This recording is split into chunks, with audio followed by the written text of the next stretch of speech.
Far Beyond the Void is an original Dungeons & Dragons actual play live stream and is recommended for mature audiences.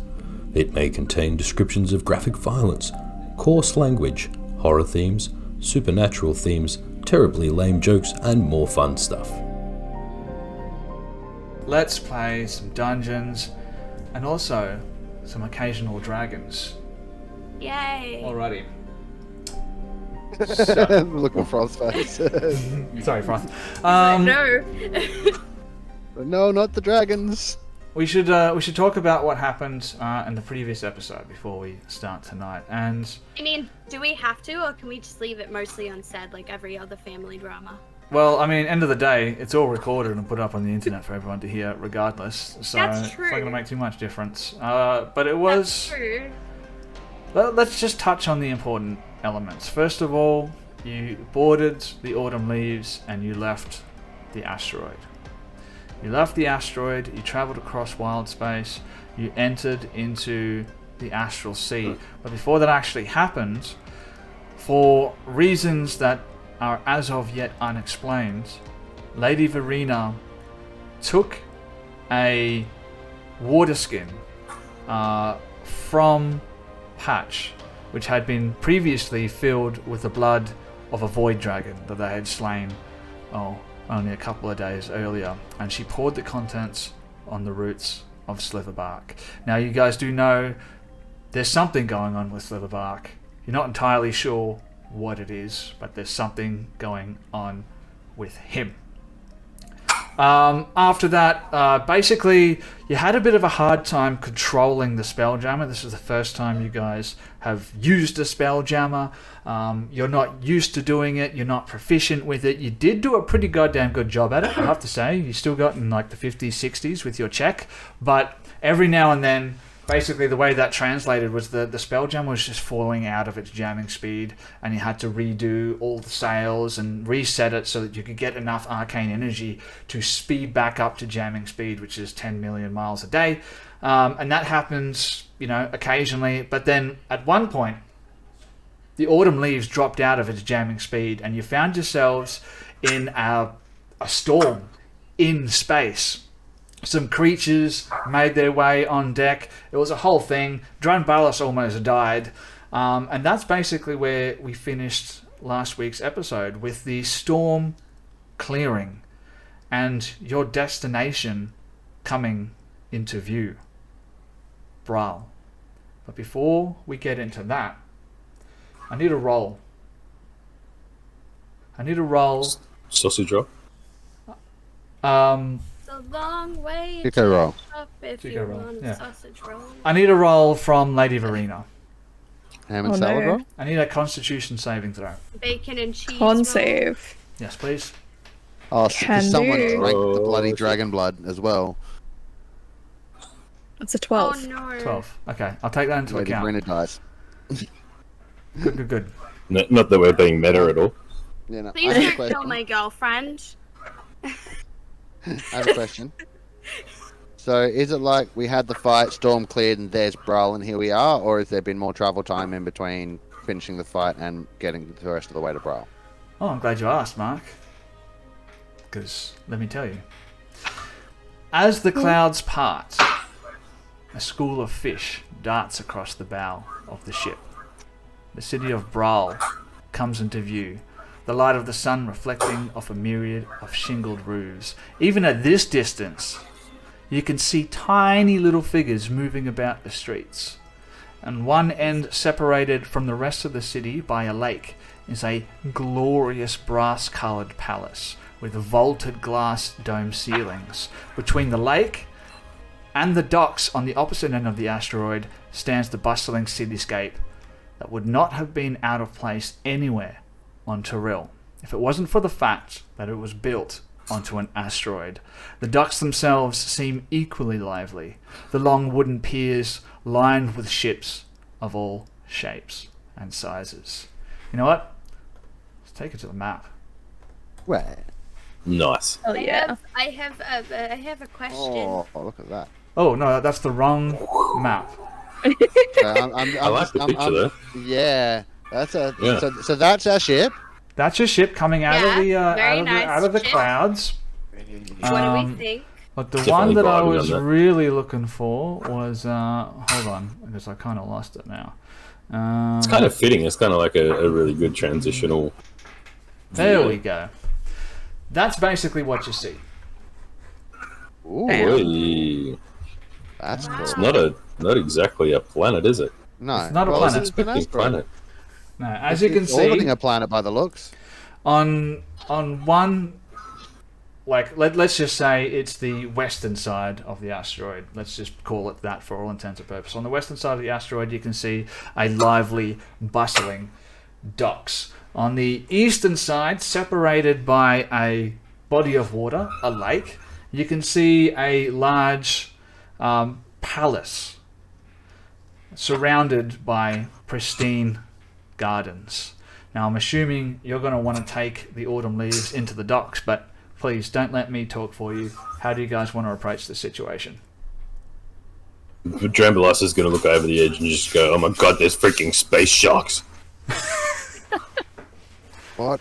Thrash will Space hear this shark. and be like, space sharks! And she'll run to the edge and, like, literally nearly throw herself over the edge. Like, she will literally grab on with her claws and lean all the way over.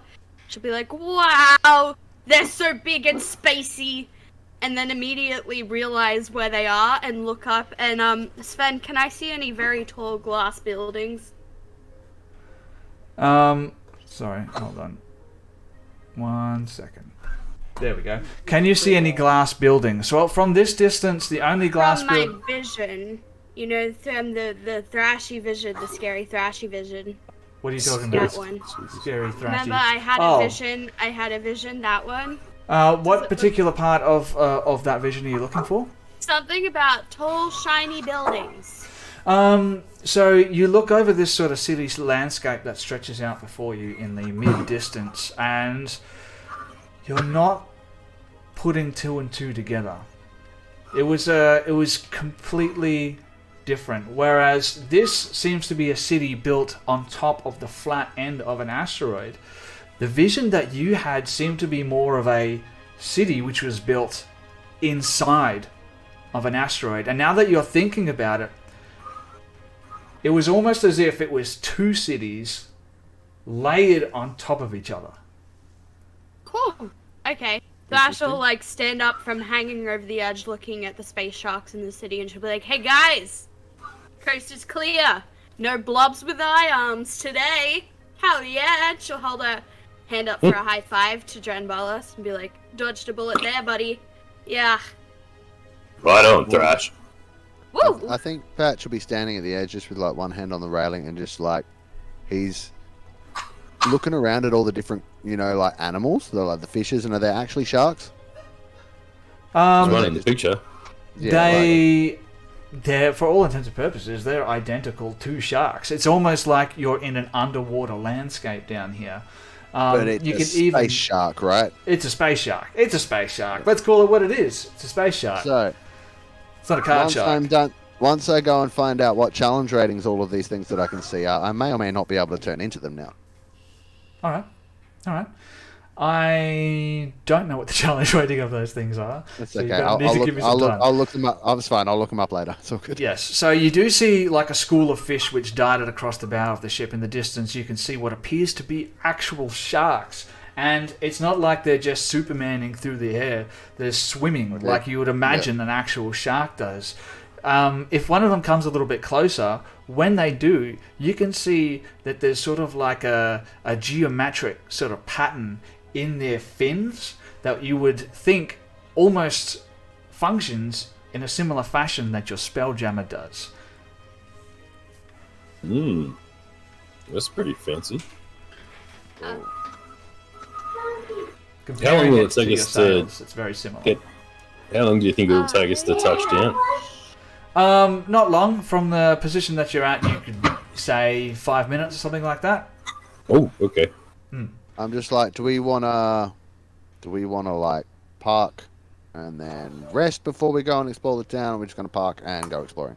I think we should probably rest a little. Just because, I mean, how's everyone looking? I'd like to rest a lot. Yeah, Froth needs some HP. We're all a little bit banged up. I've used 2 second-level spell slots. Otherwise, I'm pretty fresh. But I only have got 1 second-level spell slot left. left. Yeah, right. And I've only you got need a 2 long rage rest to get those back, right? Yeah. Yeah. What time of day I'm is it pretty then, fine. like, relative to, for us? Like, how long have we been awake for? Just to keep things easy to keep track of, I would say I'm just going to use a 24-hour day-night cycle, even though everywhere that you're going to go is going to have different day-night cycles. Yeah. Just for the sake of brevity, I'd just say this will be morning. Alright. Okay. So it's not time for sleepy sleeps. And so the battle we just had happened in the early morning then. We were fresh when There you go. Yeah. I just, thanks to Froth, I have just found what those creatures are. They're called Star Lancers. Star And Lancers. they are a challenge rating 2. Okay, won't be turning into one of those for a while. No, not for a while. But they look there's pretty also sick. fish there, and I believe those fish are actual creatures as well. Space guppies, Space I do believe. guppies. So you can Yes. change into a space guppy. Space guppy. I can also change into a bird like my familiar now, because I've seen those. Yep, and you can do that. And the good thing about that is, too, those space mollyhawks can also move through wild space. So Yes. Yeah. The guppies are better at it. The space mollymawks, they can hold their breath for 15 minutes, so they can go between the bubbles of ships. Yep. Whereas a space guppy can just breathe and travel through wild space. Yeah. Exactly. Alrighty, So if I ever get left behind, it might take me a while, but I can come swimming after you guys. what do you want to do? Oh, I guess we're going into what's the park. plan? Short rest and then head out just so we can at least get some HP back. Like gather our thoughts, gather our things. I would fun. like to, other than the general investigating things and looking for a way to help Sliverbark, I would also like to do some shopping now that we're in the town. Yeah, But Patch shopping is has fun. no money, so Yeah, none I of think us at have this any point, money. yeah, it might be a matter of rummaging through all the things on the ship and seeing if there's anything we don't need that we can sell or trade off for a little bit of coin. I don't need heaps, I just need like a shield and a new weapon, basically. Because those got left behind. Oh no, I still had my shield, didn't we? We rolled for that, so I still have my shield, but I need a new weapon because I gave Patch the magic mace. Not Well- Patch. Thrash, the magic mace. Obviously, you've come from a difficult situation, a hostile environment. You basically came straight from the Underdark into wild space. You're under-equipped. So, potentially, finding paying work might be something that is in the books. Also that. Yeah, it could be. You've got food basically sorted and all that kind of stuff. So you don't have to worry too much about equipment. But running a spelljammer can't be cheap, so it might be worth looking Guys. into. Yeah. I'm assuming we're having this discussion in character after, like, the disembodied voice mentions paid work. Thrash looks up and she's like, "Oh my god, can we form a Blood Axe space branch? Are we gonna be mercenaries now?" That's right. You're already good at this. All right. So I suggest that Drambalis is the captain of the ship, and you're in charge of the mercenary work. You're making me general? Why You not? would be the most suited. You are Yeah. the strongest of us. And the most experienced in such matters. I wouldn't have a clue what to do. Ah, yeah, boy! Thrash gets very excited. She's like, "There's no way they'd never let me near this shit. I never climbed up the rank, and I was there for like 6 years. But So wait, when we I'm so excited." it's also a great responsibility. Yes, with great power comes great responsibility. Yeah, I get that. Okay, who are we killing first? well, first we Right, have to I think find we us a need to job. change who's looking after this again. It's okay. I'll be her second in command. I'll keep her like. you Yeah. know. That's Yeah, great, because we it'll be can't just go fine. straight into killing people. That's not No, going to we end have well. to No, get no, a job first, Yeah. and then we have to kill the people that the job tells us to kill. Also, the job doesn't have to necessarily be killing people. It could be No, of protecting course, something, escorting someone, like finding a thing. You guys do realize I was an assassin, right? That was like Yes. my whole thing. Yeah, so I'm only used to the whole killing people part of the job. But that's So okay. it's New time things, for growth. new experience. Maybe they'll have a notice board. Maybe Oh, they will. yeah. That's a good idea. That's a good idea. Anyway, let's park the ship. How do we do that? Well, that's on Dranbalas now. I gave control to Okay. him. Here goes nothing. All right, so we're pulling into the docks. Yeah. All right, and John Ballas, you're still attuned to the spell-jamming helm. So what I'm going to Yep. need here is when you're maneuvering the spell-jammer just out in the open, no problem at all. You can maneuver that thing without any checks necessary. But this is the first time that you've actually maneuvered this thing into a populated area. The first time you have to do any type of maneuver that requires any type of precision, I guess. So I'm going to need an Arcana check from Dranbalas. Before you do that, I do want to remind you that these are the kind of instances in which you can sacrifice a spell slot to get a bonus equal to the spell slot sacrificed to the Arcana check. If you have Oh, wow. guidance, bless, whatever, you can use it. I think we should use some of the people's cards if we've got it. Yep, Great do idea. Do we have any? Yeah. What do we got? You have a guidance. We have an advantage. Yep, guidance we advantage. just got another bless from Fizz. All right. How about this? All right, we'll go bless. How about you guidance yourself and then use the advantage? No, it's probably a bit overkill at this point. Massively overkill. Yeah. We'll go guidance. Here comes my Arcana roll. Oh my god. 11 plus 4. Do you want me to roll a d4? Yes, that makes sense. Yeah, go ahead. Roll a d4. In my brain, for some reason, I was just automatically applying 4. Damn it, it's a 1, 12. Okay, 12. Oh, dear. Well, And I've got a plus 7 on Arcana. One second. No, I'm not even proficient in Arcana, so I can't even say, hey, can I assist and give you advantage? and no, sorry, you can't assist. But good news, DC 12. So you made it. All right. You bring the autumn leaves around in a wide circle around the asteroid, and as you do so, you actually get a glimpse of the bottom of the asteroid, and you can actually see what appears to be a dry docks and some other established buildings underneath the asteroid, almost like there's two parts to the city, one on top and one underneath. You see moored across the pier an array of strange crafts. Among the more traditional looking galleons, you can see crewmen lounging on the deck of a spelljammer in the shape of a lamprey, another one that looks like a turtle being loaded with heavy crates and barrels, and another that appears to be crafted in the appearance of a hammerhead shark. As you approach, you also see to the south of the dock a dry dock with a vessel that appears to be in the process of construction. Your approach is awkward because this is the first time you've done this, but you manage to maneuver the vessel through the traffic without incident. As the hammerhead-shaped craft pushes off from the pier, it passes you by, and on the deck you can see the crew members going back and forth, busy with their craft. Patch is waving at them from the deck. He's like, Yeah. "Boy."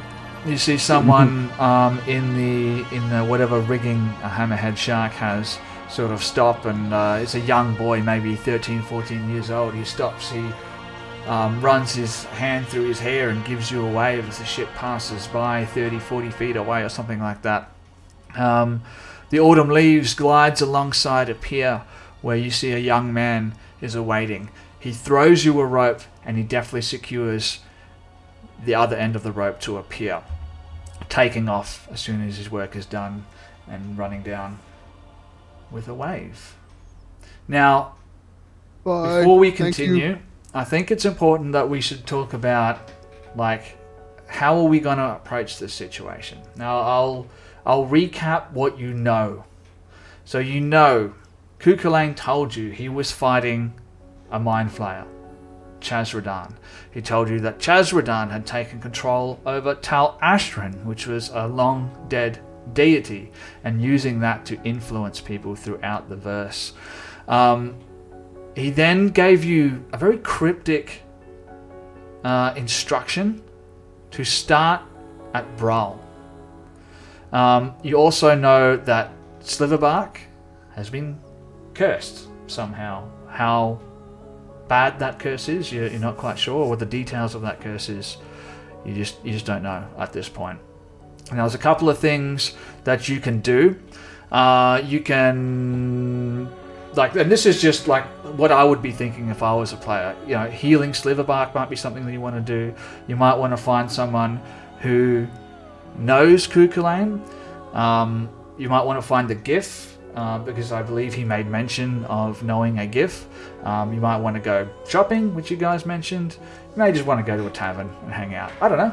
You do you. But just take a moment now before you disembark from the ship to talk in character about what you want to do.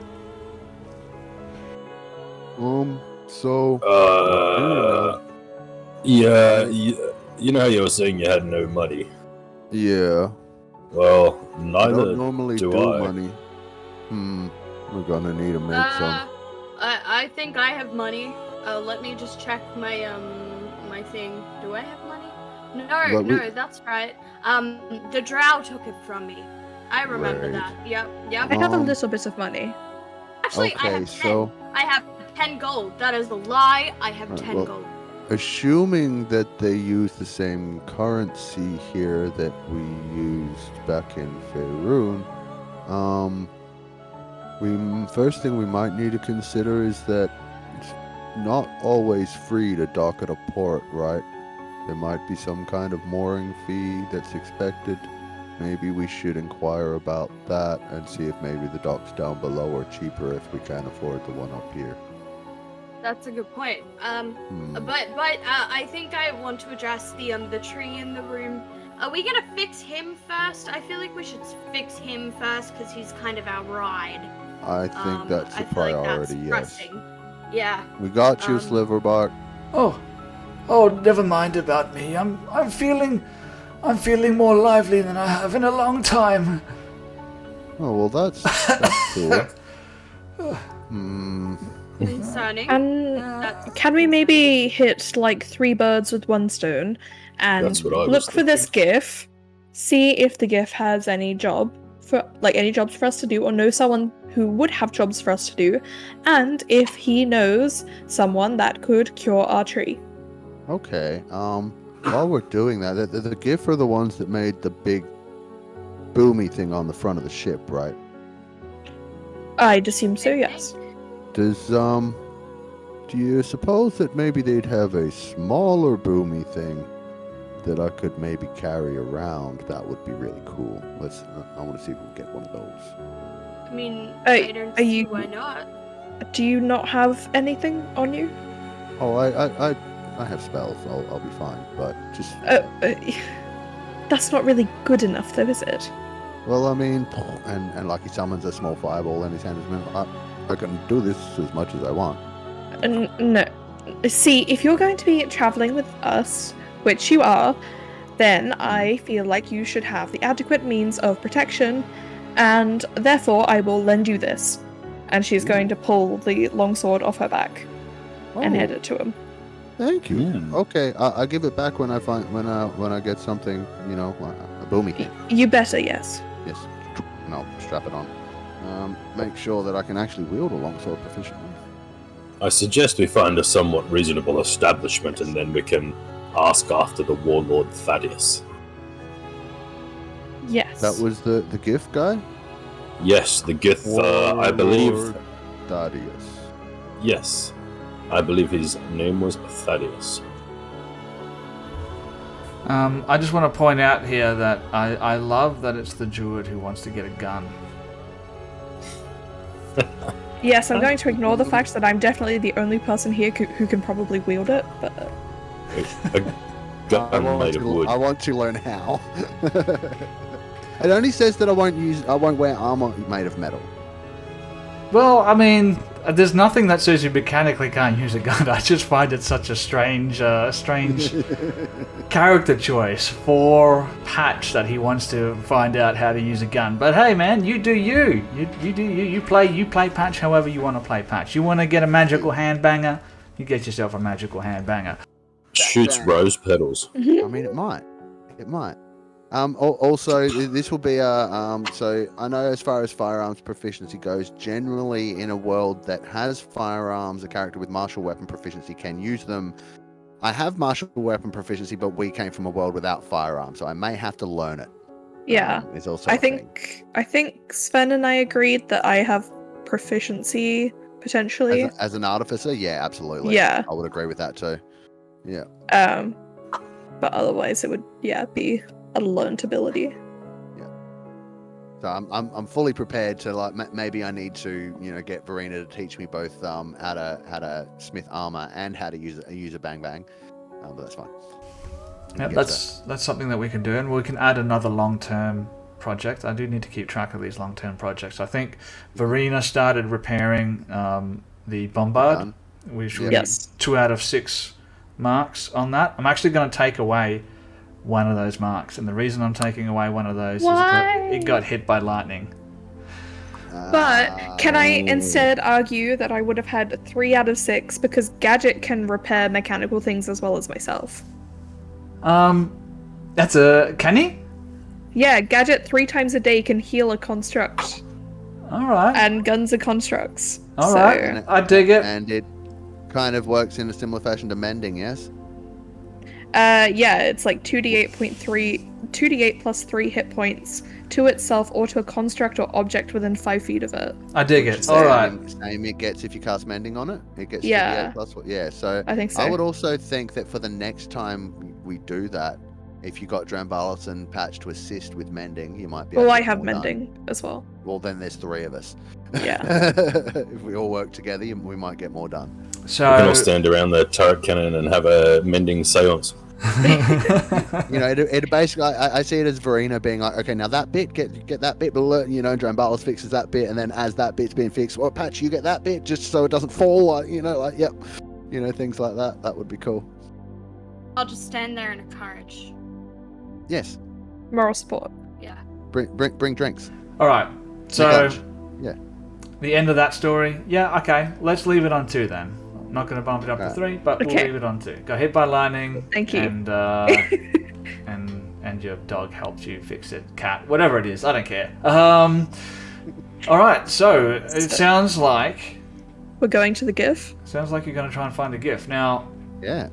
This is civilization. So this is the greatest challenge that you faced so far. Forget void dragons. Forget hydras. That ain't shit compared to this. People. But you approach this however you want to approach this, and you want to split the party. I don't care. I don't care about those stigmas attached to party splitting. But In fact, I encourage it. And kill you off one by one. Thrash But needs a babysitter as it is. Yes. That would be a mistake. If we are going to split the party, let's at least make sure Thrash has a babysitter. Yeah. I disagree. I take it you're disembarking then from the ship? Yep. Yeah. How are we going about this? Because you said we're like moored by a rope, but it's like, how big's the gap between us and the dock? Jumped Do we have a straight off the boat onto the good for you? Was it still low grab? Well, a couple of things I got to tell you. All right, so first of all, you bring in the sails and all that kind of stuff, and they actually fold back flush up against the body of the ship, so you can bring the ship comfortably close enough to be able to lower a plank or something like that for you to be able to get access to the pier. There's no problem there. To answer your question, Froth or Drambalis, whoever. Am I talking to Drambalis now, or Froth? I don't know. But this is normal gravity situation. Normal gravity, normal air. So you can just disembark whenever you want to disembark. Yeah, excellent. Yeah, sure. I'd jump off and I'd have a look around to see if there's anyone nearby, like that kid that threw the rope and tied off the boat. So the kid, he's already legged it down the end He's of the gone. pier. You know, he's like basically just a dockhand there to secure ships, move stuff around. So he's off to the next job for all intents and purposes. We'll go to the other map. There we go. You can see where the Autumn Leaves is docked there. Give you a bit of an idea of what you're looking at. Looking around, you can see that it is fairly busy. There's a fair bit of foot traffic coming and going from a couple of ships that are moored along the piers, moving heavy crates, barrels onto ships, off of ships. There's like makeshift cranes, like with pulley systems that are going back and forth to help unload ships. And the people that you see, the dock workers, are people of like all races, some that you haven't seen before. There's tabaxi, there's humans, there's some elves, there's some halflings, there's some dwarves, all kinds of people going back and forth. You can see that a lot of the people that are actually here are very rough looking people. These are everyday people, but other than that, they just look like anyone else that you would expect to see on Toril. What was your question? Sorry, Mark. Are there any plasmoids? No plasmoids that you can see from your current position. You can see a couple of dock workers who are clearly on their break. They're sort of gathered around a barrel and they're rolling some dice and playing some cards. You can hear them calling out and laughing. You can actually see a couple of what appear to be guards walking along like the dry dock area. And as you're standing there and taking in the sights and sounds of the dock, you can see someone walking along the pier, approaching you. What appears to be a gnomish man is walking towards you. You can see he's middle-aged, and he's sporting like one of those curly Renaissance wigs, and a boldly coloured, striped, puffy-sleeved shirt, and a pair of probably a little bit too tight pantaloons with a remarkably confident codpiece. Well-worn boots hint at a vocation that demands a lot of walking. His comically large eyebrows raise in silent question as he approaches you, inspecting each of you in turn, as well as the Autumn Leaves. As he nears, he draws a ledger from a sling bag that he has resting across his shoulder, pulls out a writing utensil, flips open the book, and addresses you. Who would be leading the group? That would be Drambalis as the captain, I would say, at this point, dealing with the ship issue. Thrash. No, I'm joking. Hello. Yes, can we help you? Well, allow me to say, welcome to Bral. My name is Benoit. I'm assistant to the harbour master. Might I ask who is the captain of this vessel? That would be I. My name is Drambalis. Using the little writing utensil that he brought with him, maybe like a little stick of chalk or whatever it is Renaissance people used to write in books. You can see him jotting some stuff down. He's like, and your reason for visiting? We are here to see... Well, we're hoping to see Warlord Thaddeus. Thaddeus. Sounds like a gift name. Uh-huh. That it is, yes. Do you know of him? Well, no, can't say that I've ever heard of a warlord called Thaddeus. There's no warlords around here. I can tell you that much. Shame. Bral is an outstanding, lawful place. You're not here to cause trouble, are you? No, absolutely I not. hate to tell you this, my friend, but no Thrash. city is perfectly clean. I'm just saying. Thrash. This place is Thrash. totally devoid of. I'm sorry. I'll shut up. Of Oh course my not, God. my good man. He stops what he's doing, regards you, Thrash, as you talk, and he just raises an eyebrow as you're speaking, but he doesn't stop. And he's like, very well, please do keep in mind, follow the rules and regulations of the city, don't cause any trouble. Oh, and of course there's the business of, it'll cost 15 silver for a docking fee. Wait, do you have change For 1 gold, do you have a change? Of course. Do I look like a common shopkeep?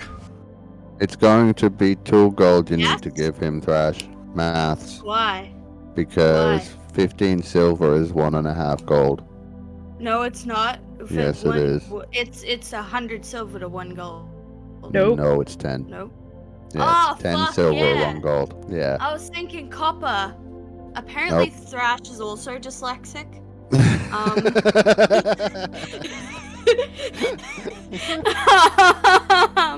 Yeah, sorry about that, man. Yes, 2 gold. That is, you know what? Keep the change. Keep the change. Here we go. Yeah. Yeah, and she'll just sort of hand over the 2 gold. And yeah. He Thank you, Thrash. holds out his hand. He takes the 2 gold pieces from me. He puts it into a little pouch on his belt, and you can hear the coins clink as they fall and disappear into the pouch.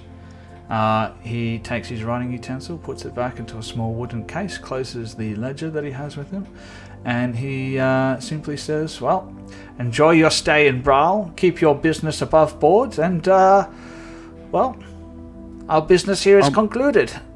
I No did have problems. one I question. swear I will take my business safely and I will not cause any harm to anyone. Well, I mean, of course, if you are to cause trouble, it'll be your captain who does the answering for that trouble. Oh, well, there you go. My question relates to this. You said to make sure we follow the rules and regulations. Of course. We're kind of new here, so is there somewhere we could get acquainted with these rules and regulations so we can make sure we follow them? Look, I'd love to spend my entire afternoon here having a nice, relaxing conversation with you, but I happen to be a very busy man. I have a job to do. Just asking for directions, sir. That's all. Maybe there's an information center or something where we can find these things out. Roll a persuasion check for me. Okay. Would I be able to cast a spell before Mark does this? That depends on the spell. Power word kill? Cloud kill? Which one? Friends? Don't do it. Much fun. Oh, no, don't do that. Don't do that. For the duration, you have advantage in all charisma checks directed at one creature of your choice that isn't hostile towards you. Let me get this up in the other page. I'm not looking away. When the spell ends, the creature realizes that you use magic to influence its mood and becomes hostile towards you. I'll allow it if you want it. It was a favourite of Kukulane, and he's like your hero, right? So. True, That actually. is a mistake. So it's up to you. Or You you want to do it? You can. could just give me guidance. Alright, we'll give him guidance instead. I could guidance myself, but I don't want to use my cleric magic right now, so... How does the guidance look? Magic. Yeah, Roll guidance, 10. do that. Plus a 3, so 13. 13. He, as he's about to turn, he turns back towards you, and with a deep sigh and a roll of his eyes, he's like, if you insist, if you're looking for information about Bral, I would suggest visiting the tavern. What's the name of that place? Oh yes, the Happy Beholder. Beholder. The what now? The Happy Beholder. Did you say Happy Beholder? That's certainly a play on words, isn't it? Okay, thank you, sir. Much appreciated. Do you know if there's any work required in town, sir? I'm sorry, I have a busy day. Good day to you, sir. I hope you enjoy your stay in Bral. And he turns around. Verena's starts just to gonna leave. run up to him real quick. And just like tap him on the shoulder. Excuse me, sir. Please, I have a very busy day. No, I was going to say that thank you for your time, and if you happen to be available later, we might be at the Happy Beholder, and if I see you, I am more than happy to shout you a drink. Yes, whatever. Okay. That usually works. It was a nice try. Okay. Grand Blast is kind of nudging Patch and just snickering like, did you just see that? See what? Huh? What? Nothing. Let's go. Okay. Alright, so, I guess Short go and sweet. find the Happy Beholder first. and familiarize ourselves with the way Bral rolls, and then find directions. Is there a map? And can I look around? Is there like a, you know how sometimes when you get to a new place, there's like a map of the locale? Is there one up at the docks somewhere? Yeah. You are here. Yeah, so you see a sign that's identical to the Australia Zoo. It's got a little picture of Steve Irwin on it and a little icon. No, there's never been to Australia Zoo. What do you think this is? Is anyone else thinking of like the scene when Shaq and Donkey walk into Duloc and they've got like that information stand with the puppets where it's like, welcome to Duloc, it's a perfect town, and we have some rules, let us lay them down. That one, you know that? Yep. Yeah, I feel like, that's what that remote's been. Are you gonna do that? Is that a thing that's here? No, I don't need to do that because you just did it. And yeah, you see like a person come walking past and they're wearing like tattered rags and their hair's all messed up and they smell like absolute shit. Quite clearly an insane person, and they do that little song and dance and then they move on. And as you're watching them walk past, you actually see the Happy Beholder. As you walk to the end of the pier, if you turn right, you can see the Happy Beholder. It's actually not far from the actual docks. There's a sign out the front of what appears to be, it's like a single-storied brick building. It's not like nicely adorned or anything like that, but there's something about it that's sort of attractive to it. It's like nice to look at. It has like a tapered shingled roof, and you can see spaced equally along the far end of the roof are like little domed sections of the roof as well. You can see there's a window out the front, and I think Froth called it, there is actually a notice board out the front as well. So if you want to have a look at that, you may. All right. Yep, check that out first and see what's there. Yeah, check that on the way in. All right, so you make your way down the street. It's not very far.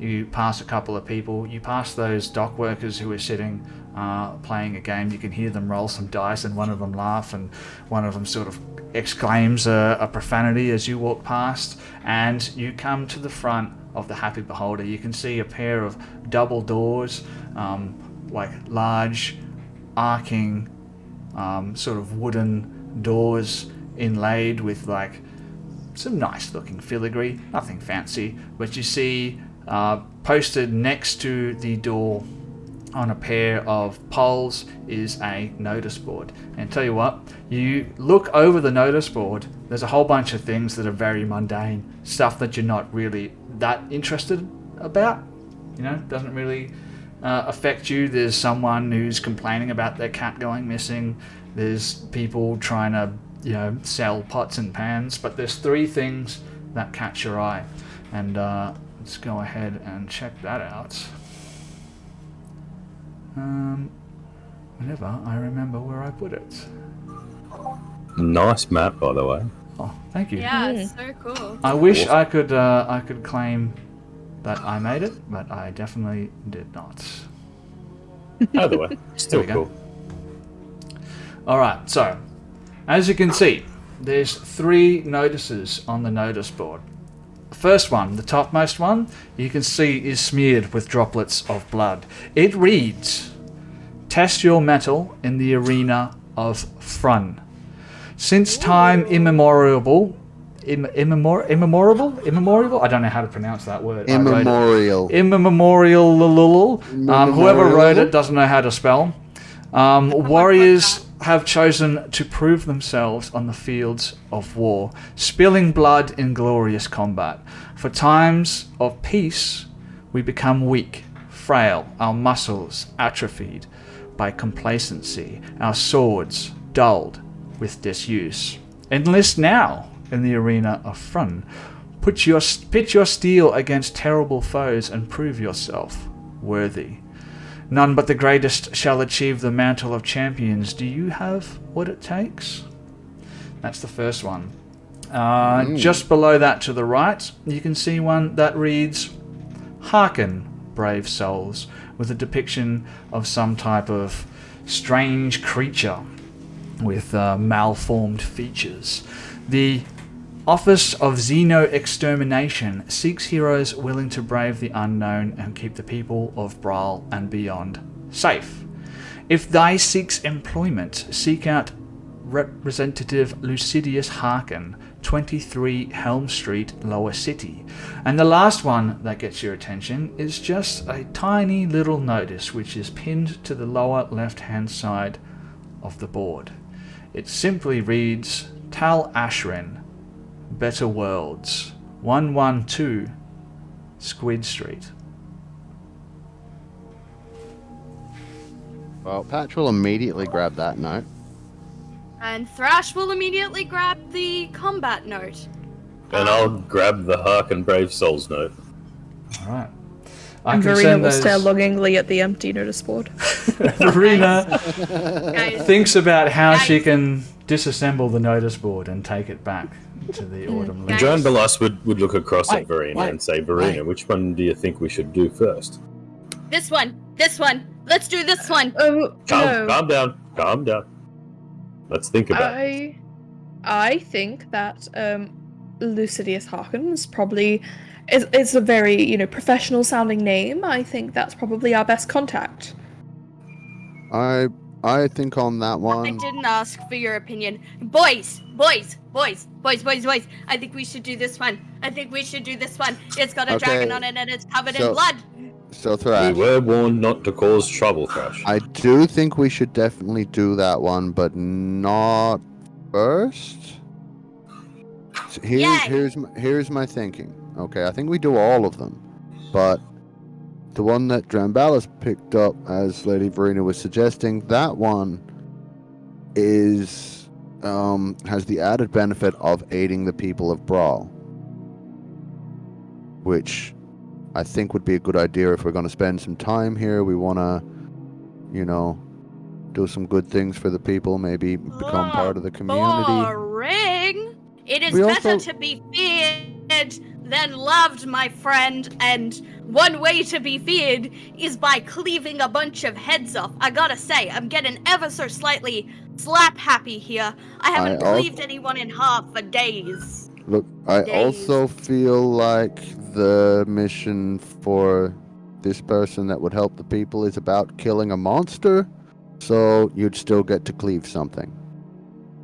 Yeah, and then we can go and do the arena one, because I feel like this one, we might wanna be well prepared. It mentions Tal Ashrin, so I think that's like a. What is it? Is that the kids call it level grinding? I don't know what you mean. Level grinding? I have no idea what that is. When you're supervising, when your supervising captain is like, come on, you 13-year-old rapscallions, and he takes you into the woods and he sort of drops you in the middle of the woods from a very far point from the guild, and he's like, see you in 2 days, and then he drops a bunch of axes and he's like, you've got this, and then you sort of come back ever so slightly stronger than you were before. Why are you all looking at me with blank looks in your eyes? Okay, so anyway, Patch, I wanted to ask you about this Tal Ashrin.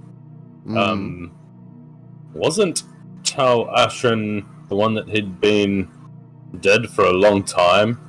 And that there was another being that was using his remnants as a puppet before the Sundering? Yes, Chazradan, the mind flayer that Kukulane was facing, has apparently done some nasty things with the corpse of Tal Ashrin. We might want to say this very quietly. Yes, we might want to say this very quietly. Right. Yes, so I think that's a later thing.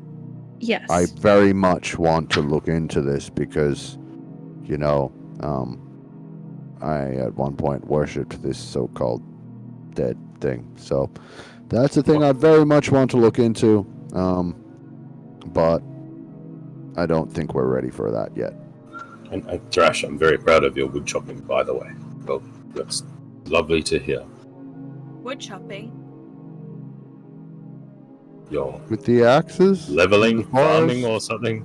Oh, you're adorable. You think we were chopping woods? Oh, you That's weren't? Adorable. Well, no, try rabbits and boar and like goblins and all that stuff. Why didn't you just get them with spells and magic? You think I have magic? Please.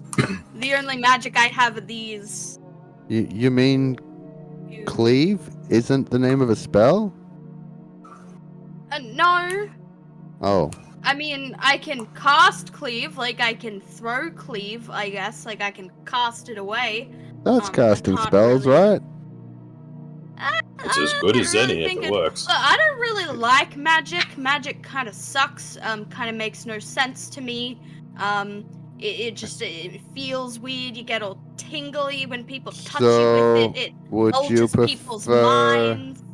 Would you prefer I didn't cast healing spells on you anymore? No, healing magic is okay. Look, we had healers at the guild. I just don't trust the whole, with all due respect, Drambalis, the whole witchy, woo, warlock, blah, blah, blah thing. It's kind of like... I don't think he's either of those things. Any sense.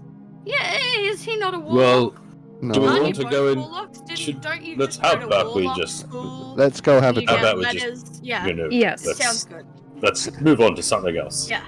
Yes. Yes. Alright. You can hear the sounds of revelry coming from the building behind you, the Happy Beholder, on a sign posted over the door, as is wont for this kind of establishment in fantasy settings, is a sign. You Does the look sign have a towards... picture of a smiling beholder on it? Wow. Well done, Mark. Because yes. And Thrash, you turn and you look at this sign, and all of a sudden, your mind flashes back to that vision that you had of a beholder smiling at you as you see that sign. And you hear emanating from within that exact same music that you heard so distorted in your vision. Now, Guys, Hmm? guys, the sign, it has a blob with eye arms. Oh, the blob with eye arms you saw in your... Yeah, and the creepy music, the creepy That's music. a beholder. They're A bad. A water. I'm sure this one's not bad if, we're in a very lawful town where... What? Yeah. What? That's gonna be an actual one of those things? No. I Maybe. figured taverns often do this. They use like monster names and depictions for the tavern. So there's- you might okay. get the Griffin's Claw or I don't. So there's the going to be Hydra's the head. head of one on a wall. Probably. I've seen some of Okay. these in my studies. Okay. Aren't beholders kind of I can all head?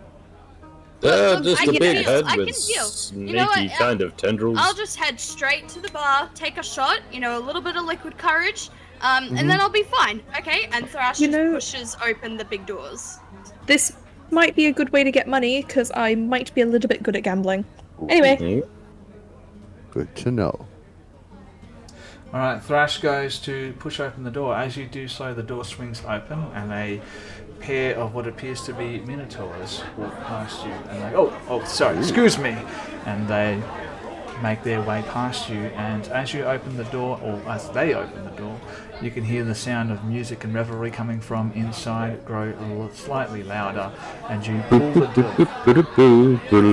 Yes, exactly that one. Or for those people listening at home or watching the stream, you can hear that music playing right now. And when you open the door, your hands immediately, instinctively go for your weapons, maybe for casting a spell, because what you're greeted with is the sight of what appears to be, for all, at first glance, just your average run-of-the-mill sort of establishment. You can see there's a bar in the center of the tavern, and you can see private booths which line sort of the outside, which sort of makes sense with where you saw those small domed sections of the roof of the building. Nice. But hovering near one of those private booths, you see what you saw in your vision, Thrash. You know what? I'm not going to describe it. I'm going to let the people at home see this. And you guys too. So, this is what you see. Ah! Yeah. You can see a large, what appears to be orb of, like, wrinkly flesh with a huge central eye, which is just over the top of this maw, which stretches across from one side of the eye to the other, lined with sharp teeth. Sprouting out from the central orb are all these small eye stalks, and he seems to be engaged in quiet conversation with some people sitting in a private booth.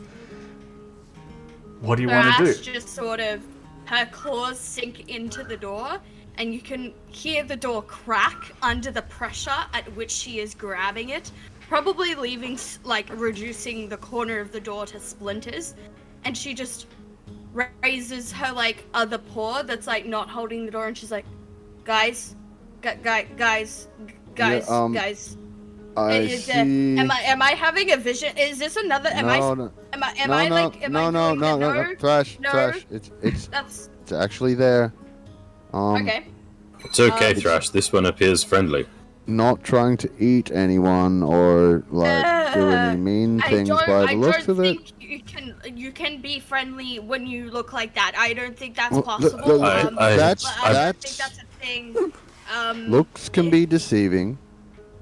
And what's deceiving as you guys are about talking in the doorway, and Thrash says that quite loudly, you see a couple of the eye stalks just like pivot and turn towards you, and a second after that, the whole body of this creature turns towards you, and you're looking at like dead in the eye, and it regards you for a second, and it's like, Welcome, please come in. This is the Happy Beholder. Make yourself comfortable. Grab yourself a private booth if you wish. I'll be with you shortly. You don't need to do that. Thank you very much. I don't think. Yeah. Thank you. We'll grab a booth. Jambalas would put his hand out to shake his hand out of force of habit, and then just be like, yeah, a booth would be fine. Yes. Oh, think nothing of it. You're not the first person to make that mistake.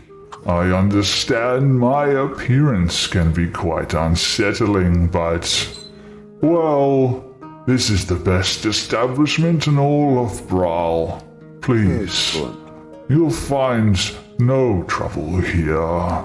I assure you. Such an awesome picture too, by the way. I think we're gonna find trouble here. He turns back says it like that unless they mean it. To the conversation that he was having with a couple of other people, and a young lady with an apron on, just your typical bar server, makes her way over towards you guys, and she's like, "Oh, well, what's her name?" I'm sorry about that. Well, I don't know. Are you going to ask her what her name is? Yes. Her name is Galindra. She has brown hair. It's tied into two braids which fall down her back. She's wearing like a thick leather apron, pants, and a blouse, which is sort of maybe a little bit too revealing, but thanks to the apron, it sort of, keeps everything above board. But she's like, please, if you don't mind, follow me. I can help you to one of the private booths. Would you, sirs, madam, would you care for a drink, perhaps a meal? Boss Kalindra, 100%. Give us all whatever you suggest. Mm-hmm. Do you have any lodgings? Yes, we do. We have a couple of rooms. They're just in a separate building out the back, if you don't mind. We don't have too many. Sorry, Drambalas. The ship's just over there. We have beds on the ship. Yeah, we can just sleep in the beds on the ship. I don't think we need do you think I'm made of money? Do you think I'm made of money? I keep forgetting that we have a ship. It's not something I'm used to. Right, it's new, I know. Yes, thank you. I think meals and drinks would be wonderful. And she sort of leads you over to a private booth. Let's go ahead and change to another map. There we go. And you can sort of get a little bit of an idea about what's going on there. Nice. Just to give you make this too? little bit of lay of the land. Nope, didn't make this one either. Just ripped this one off the internet. Sorry, I'm so sorry to the people whose maps I rip off, but when you're in a hurry, you got to get things done. If this is your map, feel free to send me a message and I'll make sure everyone knows that this is your map, but there's no names on it that I can see, so can't shout anyone out at this point. But yeah, you know what? I'm going to chuck you guys on the map as well. Let's put you on there. Guys, we're in a tavern. I know! We've never been in a tavern before. How weird is this? Like, not as a group, anyway. I don't think. Pretty? You roll a d20. I'm gonna say if it's a 10. Oh, no, let's say an 8 or above. She's pretty. If it's a natural 20, she's freaking stunning. Oh, she's 12. She's slightly above average. Okay, yeah, she's alright. She's alright. Yeah. It's fun. Can I have gadget? Oh, yeah, sure. Please. I'll allow it. Where are you, gadget? There you are. Yeah, alright. She's kind of useless without her. The Colonel is not with us right now. I just realised I put people in every booth, so Galindra kicks this dwarf and this halfling out of that booth. Get the fuck out of here! Told you, don't come back here again. I'll fucking kill you. And they leave. She's got a real mean side to her, Galindra. But yeah, you make your way over there. Do you guys want to order drinks, food, anything like that? Yep. Yep. Yeah, well, for sure. Alrighty. So she leaves and she comes back a couple of moments later and she pours you guys a drink. What do you want to have here? What do you want to have? Tell me what you want and I'll tell you how much it is. What's the specialty? What's the Bral specialty? Well, funny you should ask, because I have an ale called Old One Eye. That's their specialty here. Other than that, I want that. You want that? Yeah. Yeah? Yeah, Galindra. Yes? Girl. Yes? Oh, please don't call me girl. That's very... No, I don't like that. It just meant like girl, like girly, like That's girl diminishing. boss. No. Sorry. Okay. Well, do you have kids menus? You know, the ones with the crayons that you like? No. No. No.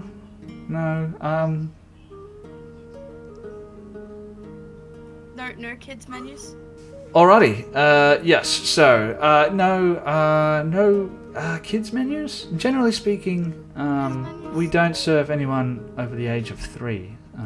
So, 4-year-old, that's fine. You know, you can have whatever you want, but over that, no. Yeah. Do you don't do like pheasant nuggets here? Pheasant nuggets? Is that a drink? Is that food? Like what chicken, is that? like chicken nuggets? Chicken. You don't do nuggets of any kind? You're new to Bral, right? I haven't seen you here before. Yes, we're new.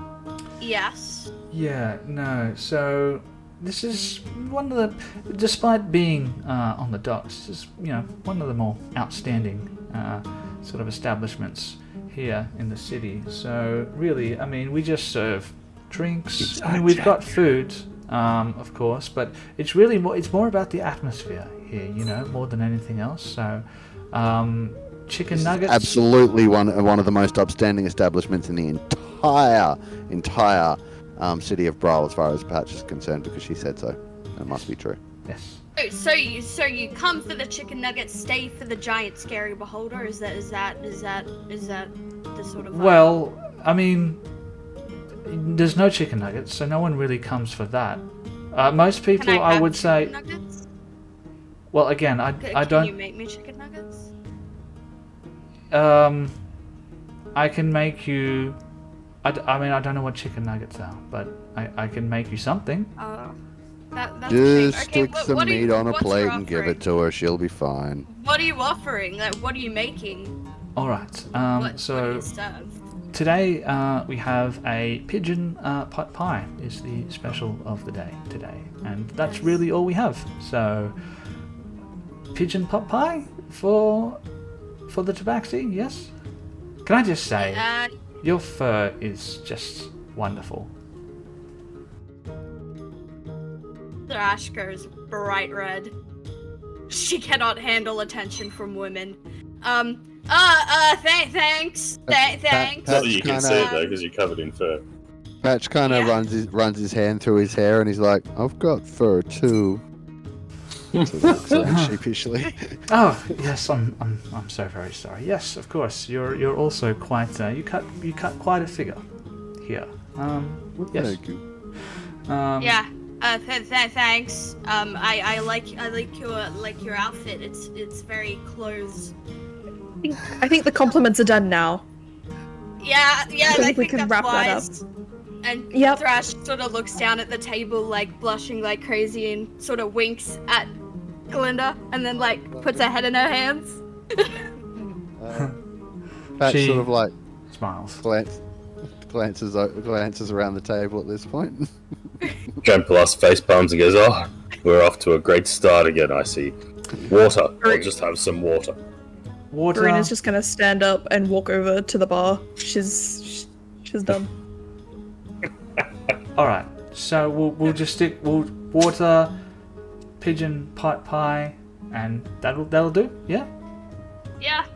Okay. Yeah. Fantastic. That So sounds good. just 5 copper pieces for the pie, and you know what? The water's on the house. Thank you for. Oh, you're so sweet. Thank you. Thrash takes out 1 gold coin and slides it over, and she's like, "And you can keep the change." While she's tipping What? you such an exorbitant amount, can I get one of those pies too, please? Yeah, make it another one. I'll put my hand up. And maybe some ale. 3 pies. Yeah, I'll have a nail, please, too. She leans over, probably a little bit more than she needs to, in your direction. Thrash places her hand on the gold coin, slides it over towards herself, picks it up, and with a wink, she turns and heads back towards the bar, sort of passing behind Verena as she goes. And as that happens, you see the beholder finishes his conversation with the people that are in the private booth and turns and floats towards the center of the bar, which is where Verena is. And he makes his way over there, and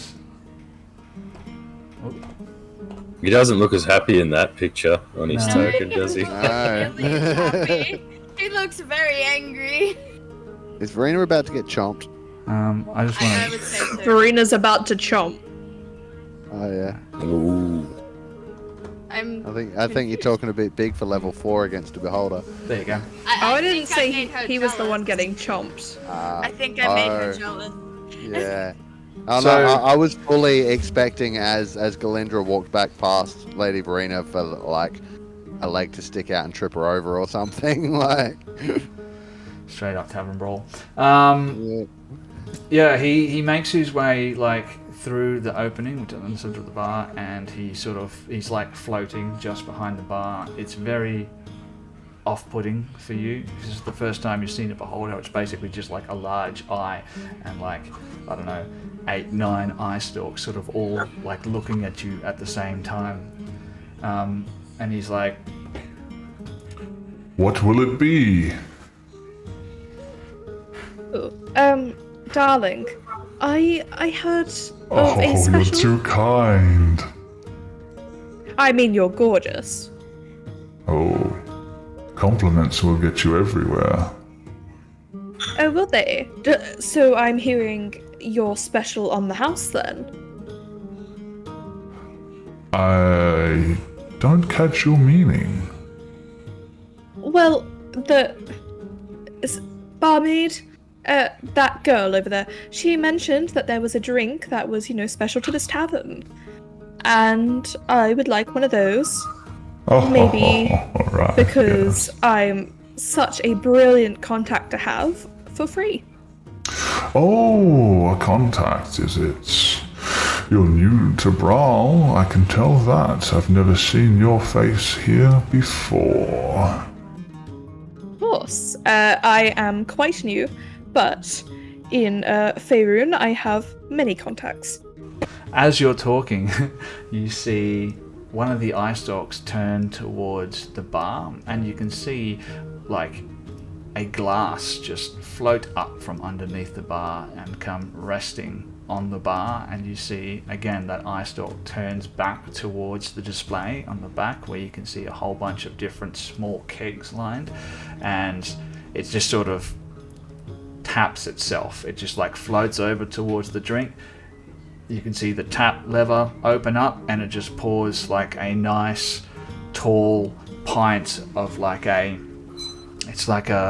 dark ale, and like the head on it is perfect, and the keg floats back over to the display stand and like rests back in the position that it was, and he turns back towards you. What did you just say to him? Sorry, I got distracted. Oh, I just want the drink for free because I have excellent contacts, and because he's very handsome. It looks like you're wearing glasses. What are you talking about, excellent contacts? Ha ha ha. You get de-inspiration, Mark. Damn it, I started a thing. No, that's not a thing. I'm not doing that. But no, it was very good. It was very good. You're really practicing for when you reach fatherhood. That's great. That's great. You got to aspire to something. I mean, yeah. Roll a persuasion check for me. Can do. I have a question regarding this beholder. Yes. Those of us that are magic users, do we feel at all strange when it's facing us? You do. Thanks for asking. Thank you. Can I use my inspiration on that? Yeah, sure. If you want to use your inspiration on that, you absolutely Yeah, can. why not? For a free drink. Using inspiration the conventional way? Disgusting. That's an 18. All right, so you jump over the bar, grapple it, and you suplex the beholder into the drink stand behind him. Drinks go flying all over the place. Oh no, wait. Oh, sorry, this is Verena. Right, okay, so Wrong character. you use your inspiration as the book suggests that you should use it, and with an 18, yes, he considers that for a second. His brow furrows as he looks at you, and he says, Well, for you, my dear, this drink will be on the house as a little welcome gift to Bral. Might I ask, what brings such a dainty thing to the city of Bral? You have just secured my my business here. We've come here looking for a certain person. Well, you've come to the right place. Oh, have I? I've been here longer than anyone. Of course. Well, you must know everyone here, so I'm sure you've heard of a GIF named Warlord Thaddeus. Thaddeus, yes. There are a number of GIF that reside here in Bral. They tend to keep to themselves for the most part. You wouldn't be referring to... yes, the Warlord, Thaddeus. You're about... what is it? 160 years too late, my dear. I see. What happened to him? Oh, well, old age, I'm afraid. I'm sure that's nothing you know anything about. You look so young. Oh, so I'm not a day over 150,000 years old. You must have a lot of experience then. That might be an exaggeration. But it'll be our little secret. Do you, by any chance, happen to have any extra work? Anything you're looking for? We're kind of cleaned off the board over there. Oh no, if you're looking for work, the best place to find it would be on the notice board. But, of course, this, the Office of Xeno Extermination, they're always looking for people who know how to handle themselves. If you're more inclined towards violence, I'll pay you a large sum to keep the people entertained in the arena. If you don't mind my saying, you don't seem the sort too well spoken. I like to think I'm, good at everything. I have a way with words, as you've noticed, but with a sword I am equally as capable. I don't Thrash doubt be able to it. hear this conversation with her wildly sensitive cat ears? I'll get you to roll a perception check for me if you want to try and listen out. In the meantime, Gilda, whatever the fuck her name was, what I called her, returns with a platter of 23. 3 pies and some ales for you guys, and that will be, let's say, 15 copper pieces for that, and with a 23 on your perception check, yes, you do hear this. This beholder, his voice rather, is quite baritone and carries quite easily across through the establishment. Hearing Verena say that she's capable with the sword, Thrash just, she lets out and starts laughing. Not hysterically, but, laughing a little. Probably getting the attention of the rest of the party. And she sort of looks at them, she's like, guys, you wanna hear something funny? Verena thinks she's good with the sword. You also get the attention of Gadget that sat right next to you. I seem to remember her. Shut up! You're not even a real cat. I seem to remember her skewering about as many of those myrrh thingies as you did. Yeah. We all got one each. That's true, and she did save me. She did save me. That is true. With her sword. That is true. Maybe I should give her more credit than Maybe but she's not very should. good at running. She's not very good at running. Or Well, swimming. Or anything really athletically inclined. Maybe we shouldn't do this arena. Maybe we shouldn't do this. I'm thinking for the sake of the party, we shouldn't do the arena. I'm thinking we send you in alone if you're that good. I'm not that good. I'm pretty good, but I'm not that good. I have an idea. Why don't you both go into the arena together? me and Thrash, or Thrash and Verena? No, Thrash and Verena. I like that. That's funny. Yeah. Hey. That's a Who great knows? They might have a couple's arena. Either that or a bedroom. Who knows? Yes, that'd be a good idea too. So funny. Oh my god, I'm fucking laughing my ass off. It's hilarious. Alright, so this beholder. And Glinda comes over with the plate. Yes, she does. Yeah. Okay, sweet. Alright. Before the beholder leaves, I'm just going to say, oh, darling, I'm not sure I caught your name. Oh, yes, please mind my manners. I just assume everyone here knows my name by now. My name is Luigi. No. If you don't mind my asking, what brings you to Bral searching for 160-year-old dead GIF? It's not the sort of thing people usually come here looking for. No, not at all. Ask him if he has a brother. Do it! No.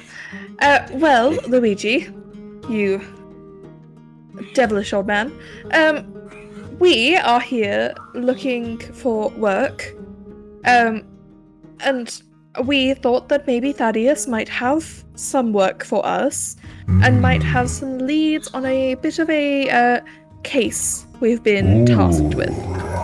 A case? Now you have old Luigi's interest. Yes.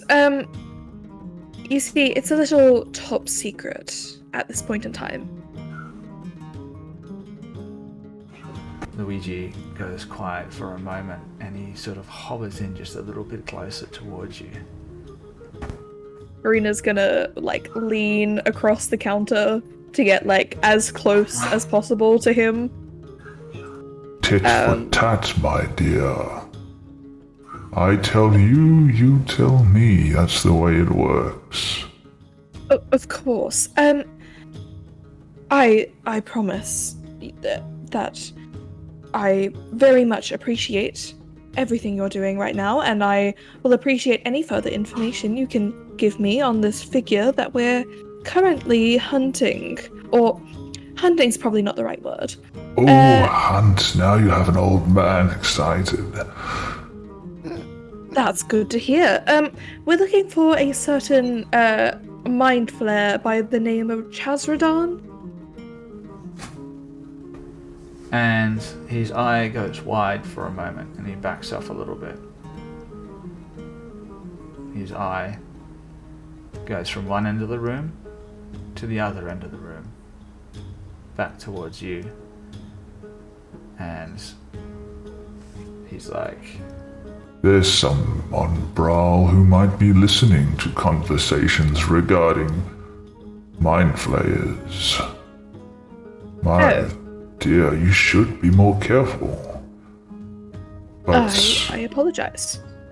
Chazradan, Thaddeus, there's a link there.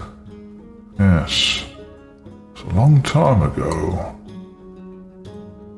A dragonborn, yes, Cuchulainn came here, as you are here, had questions for me, gave me answers to my questions. Not a coincidence, I would think. No, and it would definitely not be a coincidence that we have just arrived here on Cuchulainn's ship. Yes, I am acquainted with the Dragonborn who has, like Thaddeus, passed. Well, that would explain why I haven't seen him in such a long time. You're one of his associates then, I imagine. Out to Yes. save the verse. Attempting. Fumbling, maybe, a little bit. But yes, my name is Lady Verena Whitlock. And any information you have would be much appreciated. Of course. I'll tell you this. Come back again after nightfall, and I might have something more for you. Of course. Here or the hotel? The lodgings? Here Which is is easier? fine, my dear. Here will do just fine. In the meantime, please don't bring trouble to the happy beholder. I've had to deal with some ruffians from time to time, and I guess the good thing about having a disintegration ray is that even though I don't have hands, I don't need to clean up the mess afterwards, if you catch my drift. I do. You seem very capable. She got told. Welcome to the Happy Beholder. Welcome to Bral. It's wonderful having you here again tonight. And he floats away. Awesome. She's just gonna sit at one of the stools and just down the drink that she was given. all right. I think Patch will have moved around to the other side of the table while this is happening, and he's like completely good-naturedly, like almost like he doesn't quite understand, and he's trying to feed some of his pie to Gadget. Gadget will just chomp. Sorry. Yeah, nice. Aww, that's adorable. Thrash is just fixated upon this beholder. Like, she is just staring at it, almost like she's trying to make sense of what it is and how it works. And you can see the gears turning in her head. and she's like trying to conjure the same vision she had. Like she's attempting to do magic. Like she's like, come on, you stupid, fucking make it work. It's almost like you're having the vision again. Every now and then, Luigi stops in his conversation and he just turns back towards you guys and he just gives you the weirdest smile.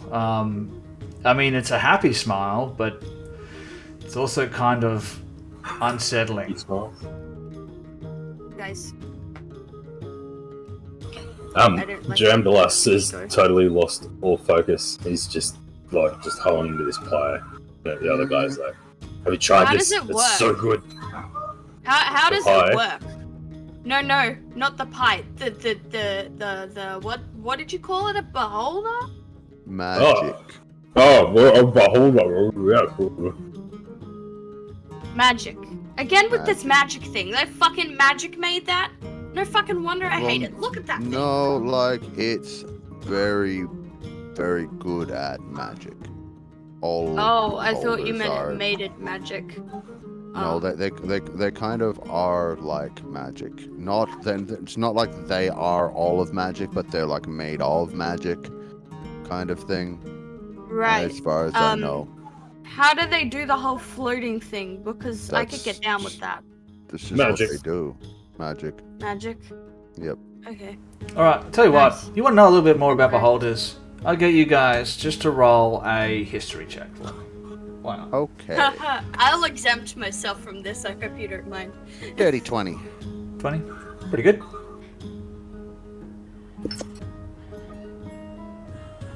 Uh, 25. 25. I would expect that from Lady Verena, to be honest. Like, even better. Don't beholders goes. All right. That kind of works out. So you're all pretty familiar with beholders, as it turns out. We got a 19, 20, and a 25. So all of you know about beholders. I mean, these things, when it comes to mythological monsters that adventurers need to know about, it goes like dragons, beholders, and then mimics, maybe something like that. But beholders are like mind players. The boogeyman. They're so feared because they're just so magically empowered. Their very being is held together by the very fibers of the weave. You know that they can create an anti-magic field. You know that each one of their eye rays does a wide variety of terrible, terrible spells that it can unleash on you. But the one thing that you know about beholders is they are extremely paranoid. Extremely paranoid.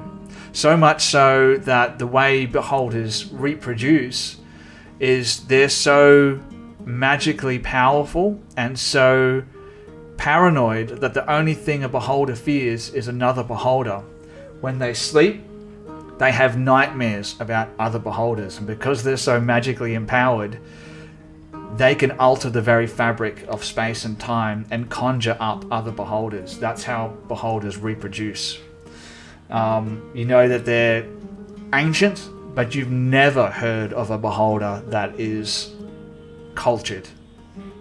You know that they're intelligent. They're always intelligent, but they're not cultured like this. So this is a strange situation. Very much. And we would probably, I imagine, spend some time filling Thrash in about this as, much as we can with her limited understanding of magic. Yes. But also, so you're telling me these things, yeah. No, you go on. Yeah. So you're telling me that these things, they just exist, like poof. Yeah. And if for more of them to poof, it happens when another one of them is dreaming and having nightmares about being confronted by another beholder. They can sometimes accidentally summon more. Ah. Yeah. Okay. Yeah, it's kind of weird. Should we kill it? No. This one's really strange. Like it's in that I've never heard of a beholder that was actually like friendly and worked in owned a bar. Usually they're like creeping around underground and stuff. Besides, they're not the easiest to kill. Yeah, no. I don't know. It looks very cleavable. It's like a cake. It's perfectly round. You just sort of see those eyeballs? You see the little eyes on the top of the stalks? You mean the eye hands? Go on. Yeah, every one of those can cast really powerful magic spells that could vaporize one of us in an instant. That's fucking sick. Can you guys do that? And no, not yet anyway. No. And the big eyeball in an area in front of it, magic doesn't work. You're serious? Mm-hmm. So I'm like the only one out of all of us that could kill it? You're the only one that could approach it from the front and not be at minimal power. Unless it floats higher than you can reach. Then we have a problem. That is awesome. That is so cool. This is kind of sick. This thing's kind of awesome. Yeah, they're usually really scary. If this one wasn't all friendly like it is, I would have been running in the other direction, not trying to fight it. I mean, so they're not all nice like that one? This is the only one I've ever heard of that is like this. Okay. Shouldn't that be concerning? Well, it's certainly interesting. But we're in a strange new place. We don't know if the rules are different here. This might be common in this place. There might be other beholders that are friendly on Bral. We don't know. Well, where we come from, generally no. What do we ask Glinda? Hey, Glinda!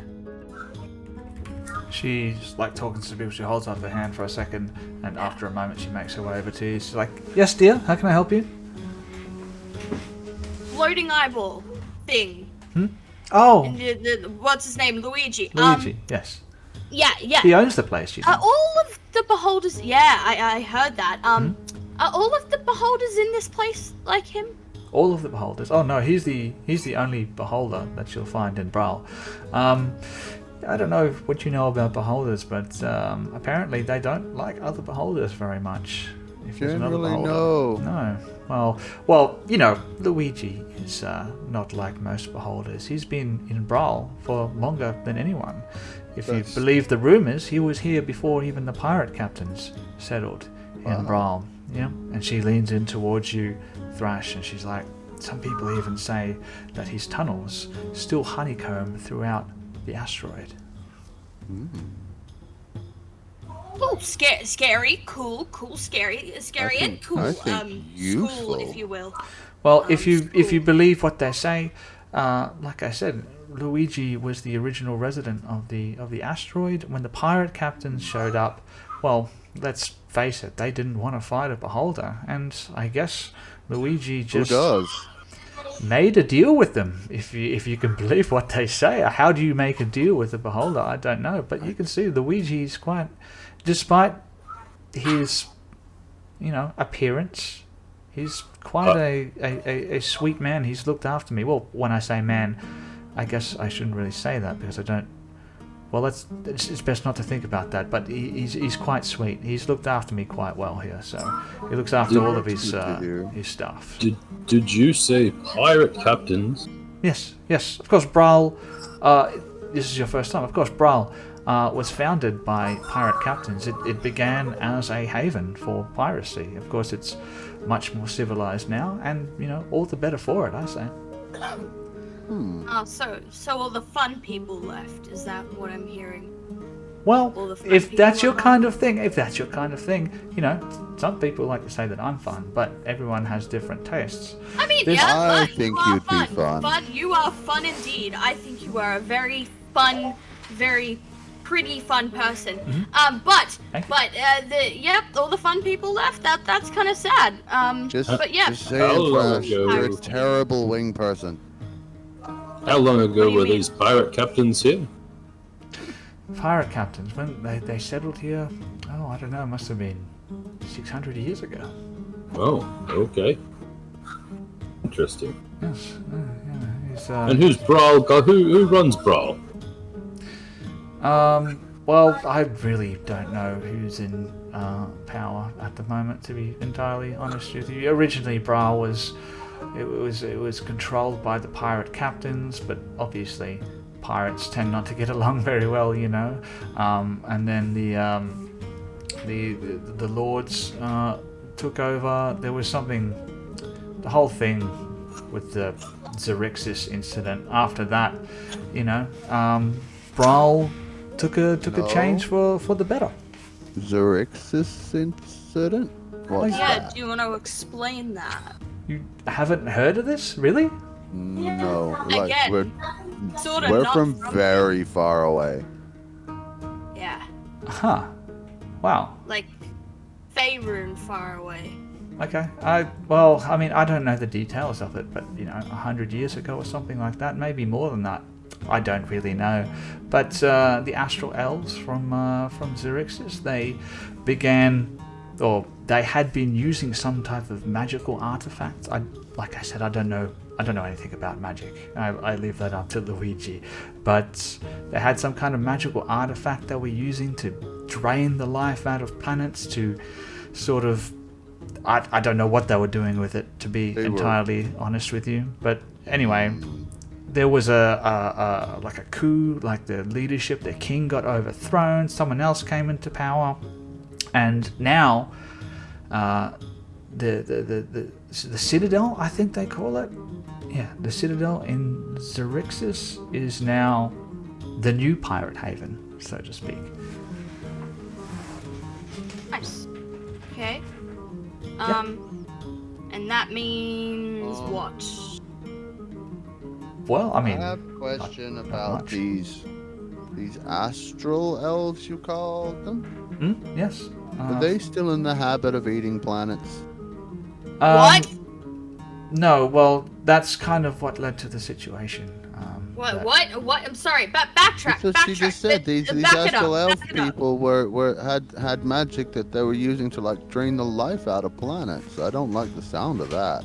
Well, you see, the thing is, most of them didn't know what was happening. The astral elves were thriving, and they were quite happy. They were quite a sophisticated culture, and it turns out that their king was using some type of magical device, I don't know, to suck the life out of planets in order to feed their society. When they found out about it, I think it was his sister took over, and they got rid of whatever that thing was, and she's now in charge, and their society began to collapse after that incident. And basically what she did was make the Citadel a new tax haven, which brought in the piracy, and that's basically what's keeping their society alive now is piracy. Good to know. Thank you. Thanks. You're quite knowledgeable. You're very helpful.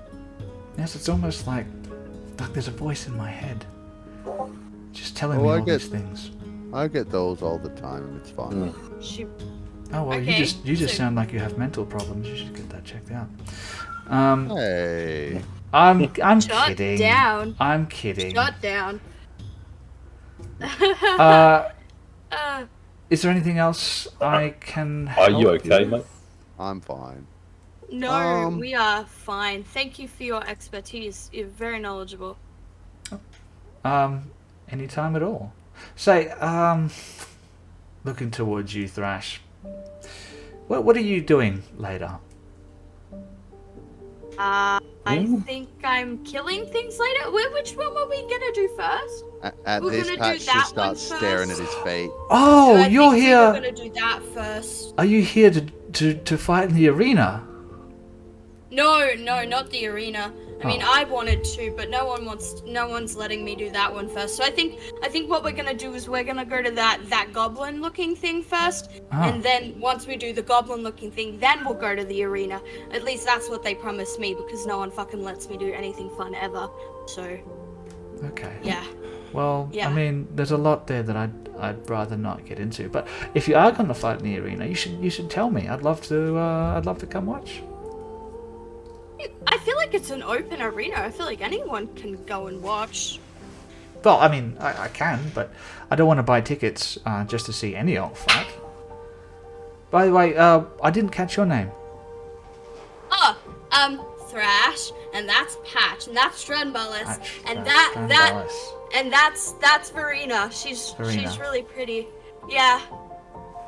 Yes. We've kind of got a thing. She's kind of really pretty. Yeah. Oh, I'm sorry.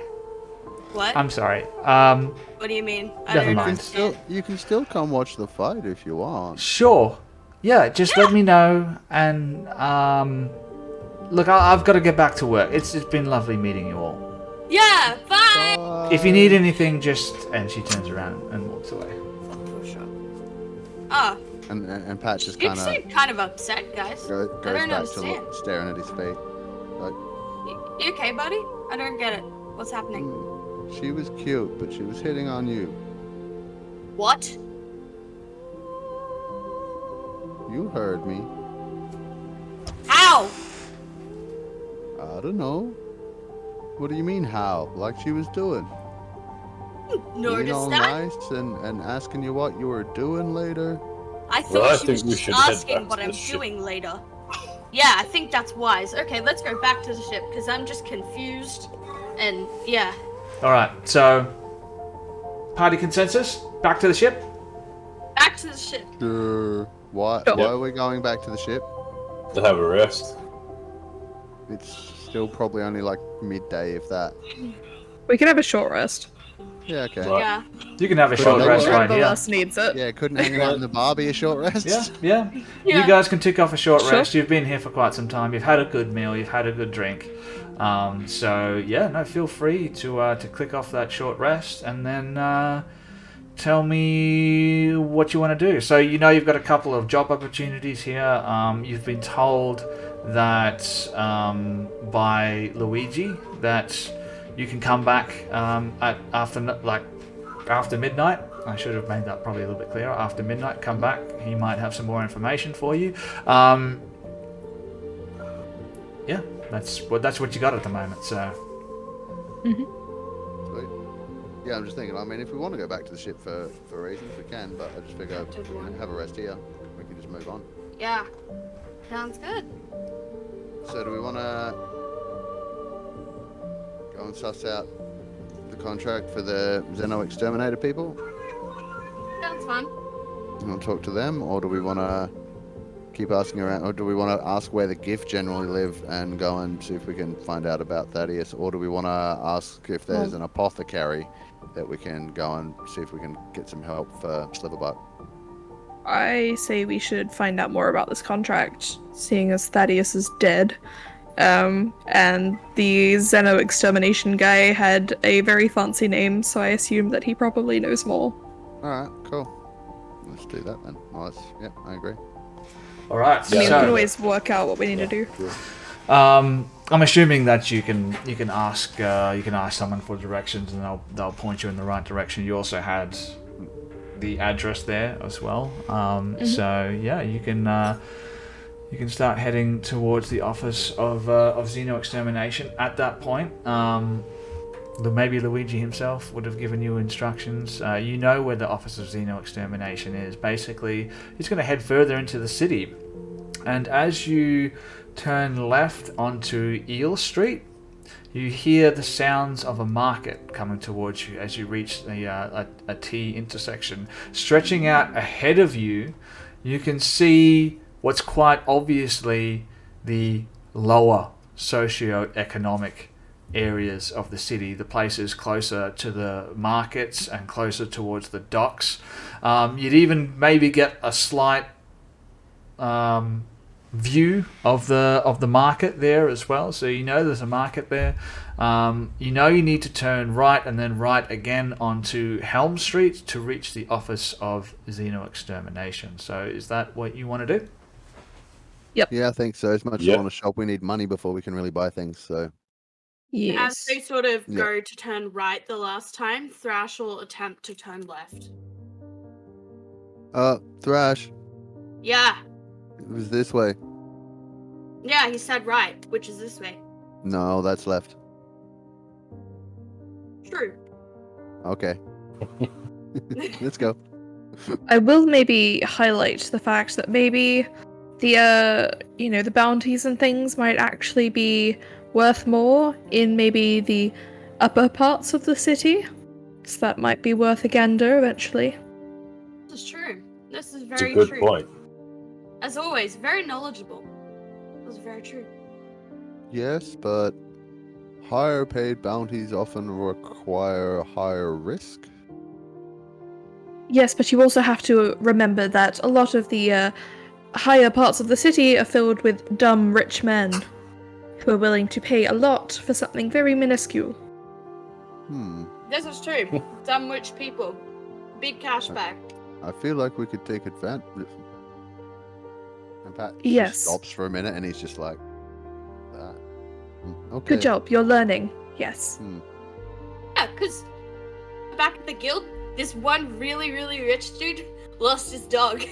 And we ran around the town looking for his dog, and then we found it. We each got 100 gold piece. There was 4 people there.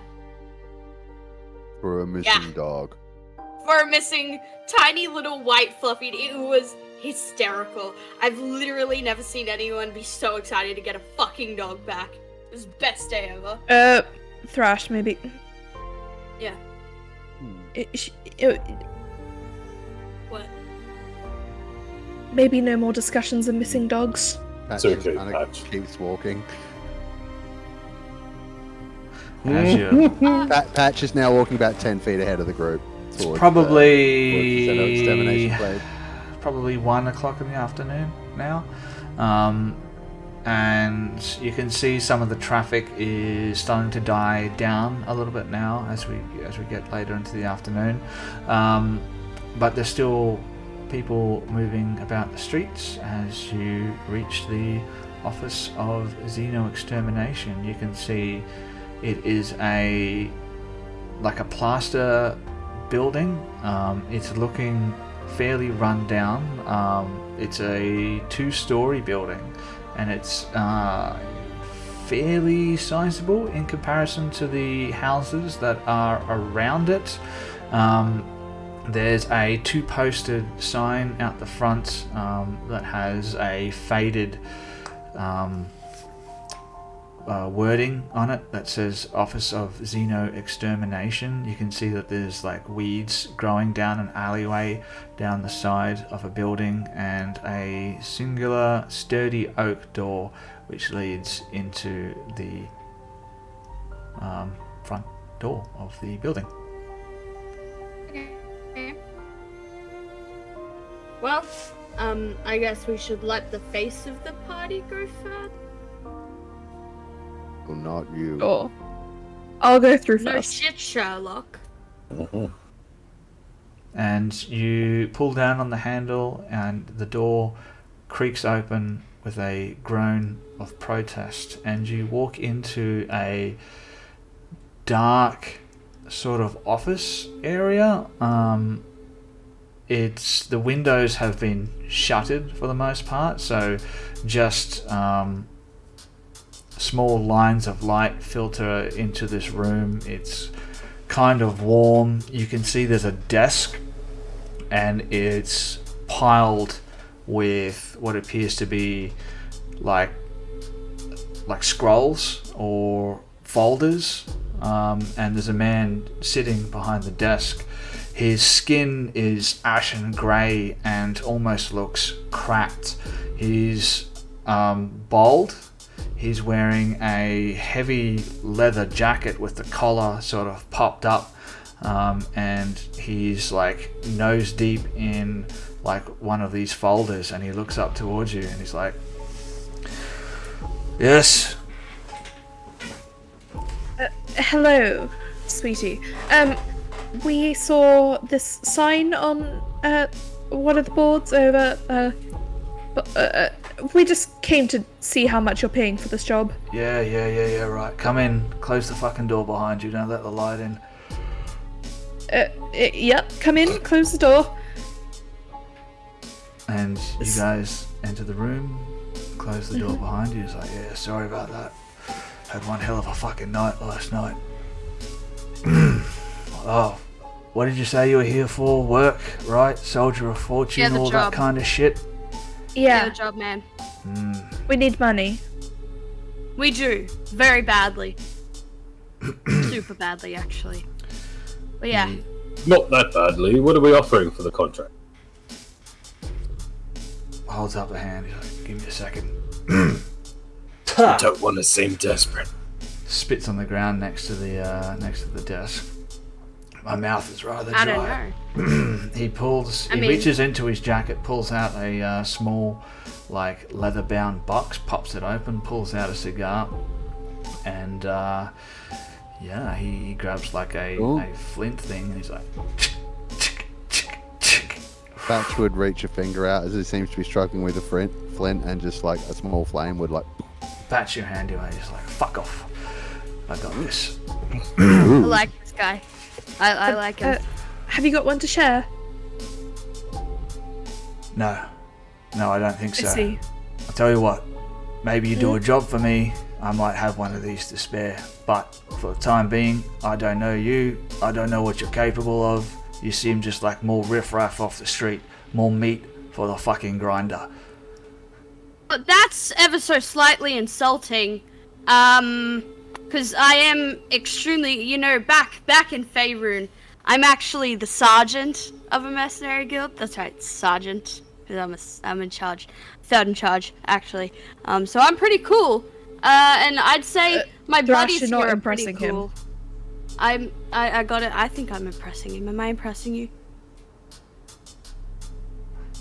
He gives you a blank stare for quite some time. He's like, that's a cute axe you got there, little girl, but this ain't the fucking Boy Scouts. Excuse you! And Thrash is gonna step up and puff her chest and roll an intimidation check. At the same time, Patch is gonna grab Thrash by like almost the scruff of the neck, like the back of her clothes, and just try and pull her backwards. I got a 24, so Thrash is gonna step up, and she's going to, like you see like bulls do, she's gonna flare her nostrils, and she's gonna be like, same score. Excuse you? Come on, man, you're the one who put the fucking job up on the board. If you didn't want people to show up, you've got to treat us with some respect. We deserve better than this. You can't just fucking insult us. We're here to do the work for you. So fucking easy, why don't you fucking go and do it yourself? Right. No need to get everything in a knot there, darling. Sit down. You've made your point. Look. Thanks. Maybe you can handle yourselves, maybe you can't. Fact is, I got a job for you. Yeah, I can pay. Yeah, but you got to prove yourself. You want the good jobs? You got to prove yourself first. You got to do something easy, something here, something on Bral. Wait, okay. Yeah. How about I start by snapping your desk in half? Would that be impressive? Thrash, that's enough. He's already playing ball. You don't need to keep going. What? Sorry, sir. So what's the contract? Local job? Look, the kind of work that I give out, you got to have. What's the right word here? Tact. You can't go in just swinging for the fences, chopping heads, cleaving bodies. Nice. You want to do that, you go fuck off. You can go down to the arena, all right? But you're going to work for me. You're going to represent the Office of Xeno Extermination. You've got to be able to handle yourselves. And I don't just mean swinging an axe, little girl. I'm not little. So you can either take the orders or you can march your ass on out of here. Which is going to be? You're going to take the orders or you're going to walk out of here? We'll take the orders, Thrash. That's enough.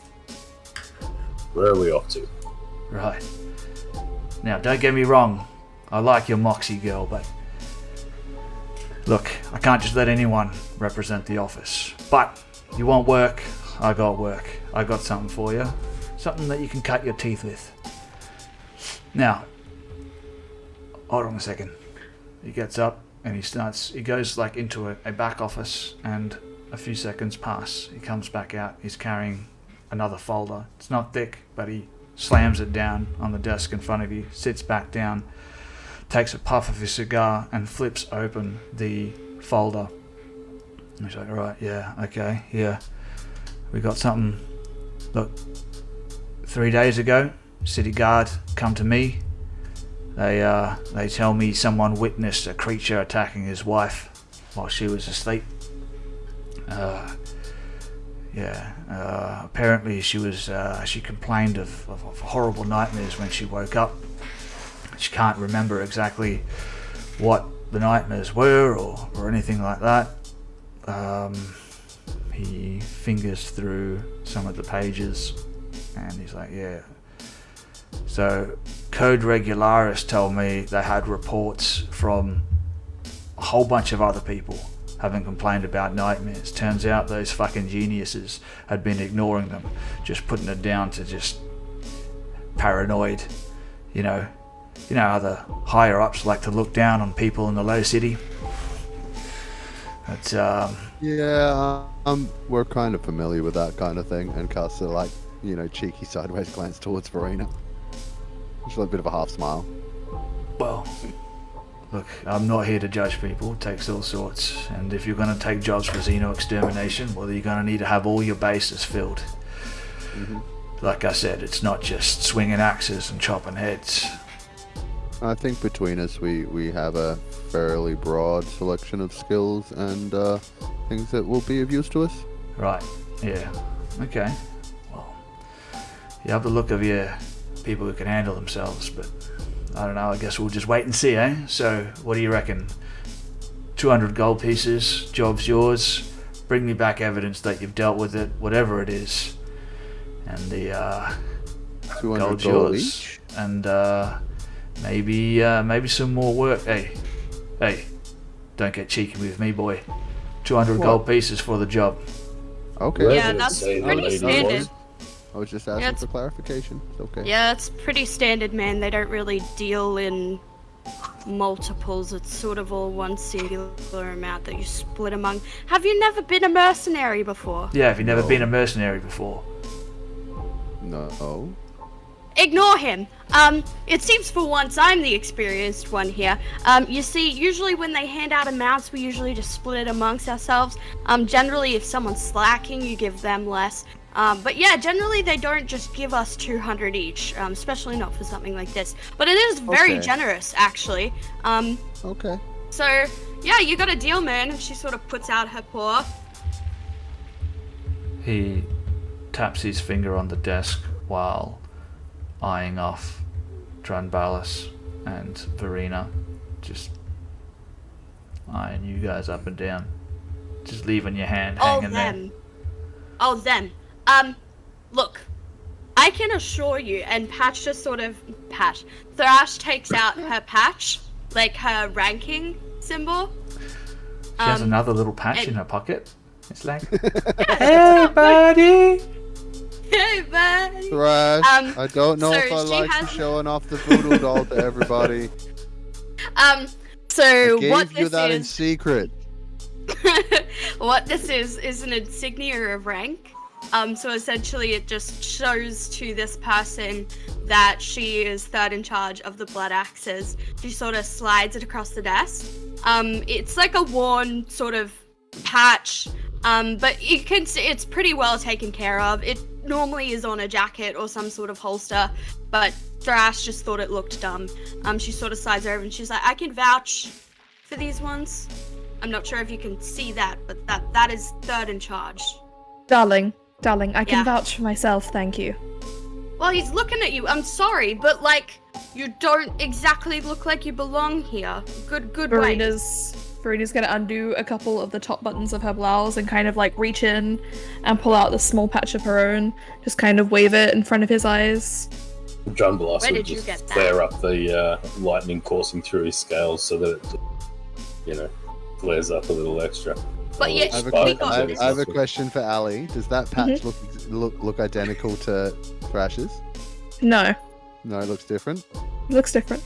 Yeah, I was gonna say, that's sus. But yeah, they can vouch for themselves, but by proxy I can also vouch for them. Right, okay. You can stop doing that, whatever that is. That's scaring the shit out of me. What? Points towards Drunbalis. You can put that away. Yeah. You can put that away. Alright, I'll take a chance. You've got the job, 200 GP. If another group walks in here though, I offer them the same job, maybe I offer them a little bit less, see if they take it. They'll have the job. You know how this works, right? I've got a job to do. Yeah, for sure. Right, Whoever gets it done first gets the better reward. Are we the first one on these? Yeah. Yeah. So do you have like I assume the folder there is the information on the addresses and things of where the people are that we can talk to? Yeah, right. Let's see if these shitbags actually did their job half decent. Yeah, here we go. 46 Galleon Street. 46 Galleon Street. Okay, thank you. Galleon, yeah, That's not too far from here. With the wife having the nightmares, right? Yeah, that's right. It says here in the report he saw something big, fleshy orb, tentacles, something like that. Didn't get a good look at it. Stabbed it with his sword, and it took off. Look, I know what you're thinking, alright? I thought the same thing when I saw this. It's not that. Okay. What was the number? The street number? I got the name. 46? 46, that's right. Do we have the names of the people? Out of nowhere, John Bloss would make his ethereal mage hand appear and just snatch the folder. Oh, yeah, I need that. Give that back. And he's flicking through it going, yes, Patch, all the information is here. Yes, yes. Can we take this? No, that's really the only copy I got. I gave you that one. I don't have one left. I kind of need that. Would you mind? Verina's gonna undo a couple more buttons and just kind of like lean across the desk and give him a wink and say, darling, I think we can borrow this for a little bit. Roll persuasion for me. Yeah. An evocation check. Persuasion. 16. 16. He's like, can't peel his eyes away at this point. He's like, yeah, what, the folder? No, yeah, have it. It's yours. I don't give a shit. No one else. Perfect, darling. I think even Patch is looking right now with that kind of behavior. You can see Thrash's face has gone bright pink again, but you can see that she's angry. Grand Blast has still got his head in the folder reading going, okay, we've got everything, let's go. And Patch is just like, ooh. So... Are you look? Yeah. Thrash just cups her hands around, like, Patch's eyes. Like, she just whacks it on there and just like, hey, you can have the barmaid, you can have the barmaid, you can have the barmaid. What? Huh?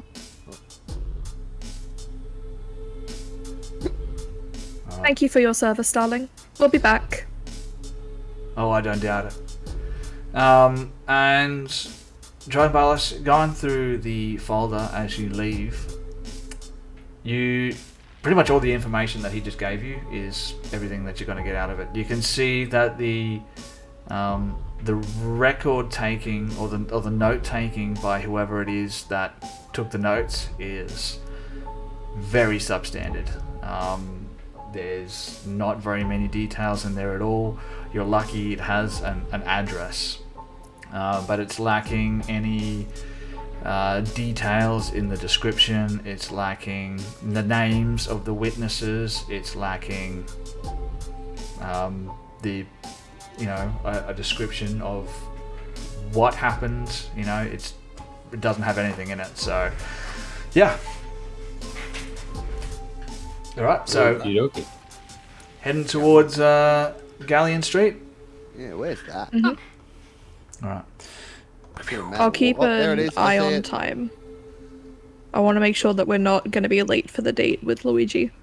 Alrighty. So, Luigi. 2 o'clock in the afternoon, something like that. By the time you arrive there, but yeah, you've got to either go down Grand Street and then take a left onto Squid, and then another left onto Galleon, or you can follow Eel Street up towards the north, take a right on Hammer, and then take a right onto Galleon. So go ahead, tell me which direction. I think with that, Patch would suggest perhaps going for a wander along Squid Street and just keep, like, not stopping, but like as we go past the address noted on the Talishrin thing, take a look at the building and see what we can see on the subtle way past. look. Right. Yeah. I dig it. Without stopping at all, just like look as we walk past and see what we can see. Without being obvious about it. think that's a good idea. Okay, so making your way outside, traffic is pretty much what you would expect. It's the same as when you went in, and you make your way up towards Squid Street. I will reveal that. There you go. It is the building almost on the corner, right there. You come past a building. It's an irregular shaped building, but it stands out from all of the other residences around it, and it stands out because it looks like it's had extensive modifications done to the building to make it more aesthetically pleasing. You can see there's vibrant colors painted in an array of aesthetically pleasing geometric patterns in ways that are similar to what Patch would recognize from his childhood back in whatever Talgain. Yeah. But also slightly different. Right. There's a large. I just say, as we were approaching, before we got in front of the building, I would have cast Detect Magic. I can do it as part of my Furbolg magic once a day, and have that active as we're walking past as well.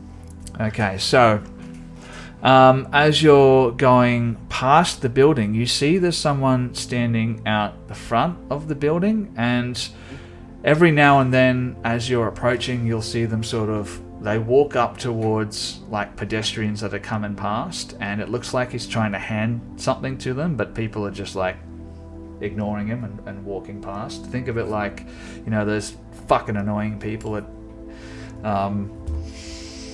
shopping centers. Yeah. Like you that. look friendly. Can I talk to you? How old are you? Do you mind me asking how old you are? And you see a middle-aged man, human, in a long flowing robe. He has like male pattern baldness. He is just under 6 foot tall, very unremarkable looking, but he is approaching everyone as they walk past, and pretty much exactly what Grace just said he's like doing to people. But you can see like no one's giving them the time of day. As for your detect magic, you're not detecting anything magical, but as you approach him, you can see him. He's like, as people are approaching, he's like, better worlds, and they ignore him. And he just, smiles and goes on his day and does it to the next person that passes. And as you guys pass, he does the same thing. He makes his way over towards you with a little, thing that he wants to hand you, and he's like, better worlds. I mean, sure. Thrash takes I'm guessing it's a pamphlet. Yeah, pretty much. Thanks. Thanks, I guess. Have you heard of Talishrin? Yeah, I've heard a lot about Talishrin. Actually, I feel like we're on a first name basis at this point, to be honest. Oh, really? Oh, it's so lovely to meet you. Oh, my name's Gregor. I work right here in the office of Talishrin. We do a lot of outreach programs, that kind of thing. You're new here? You could say that. Oh, cool. What brings you to Bral? We're just here for business. Time to go. Let's move on, Thrash. Yep, sounds good. Oh, but you said you'd heard of Talishrin before. Do you mind my asking? Where have you heard about briefly. it? Where have you heard about it? We just saw a pamphlet on the way in. Thank you very much. Yeah, thank you, bye. Ah, of course. It was nice to meet. Sorry, what was your name? I didn't catch your name. Fred. Patch. Fred. Patch. It's lovely to meet you. If you have a moment, please feel free to swing by. We're always looking for volunteers to help us feed the homeless. Nice. Yep. Okay, thank you. Bye now. Can I do an insight check before we go? Yeah, go ahead.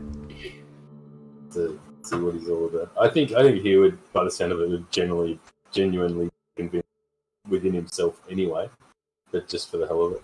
Yeah. Let's have a look. Let's see what you get. Oh no, 12. 12.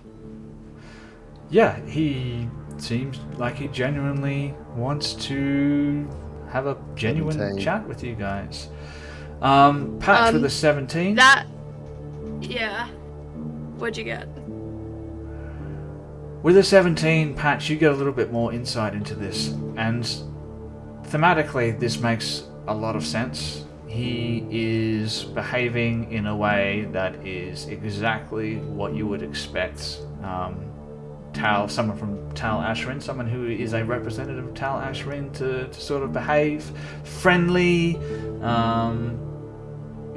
just that sort of friendliness that's just a little bit over the top, just off-putting, because no matter how many people walk by him, he doesn't seem to be at all bothered.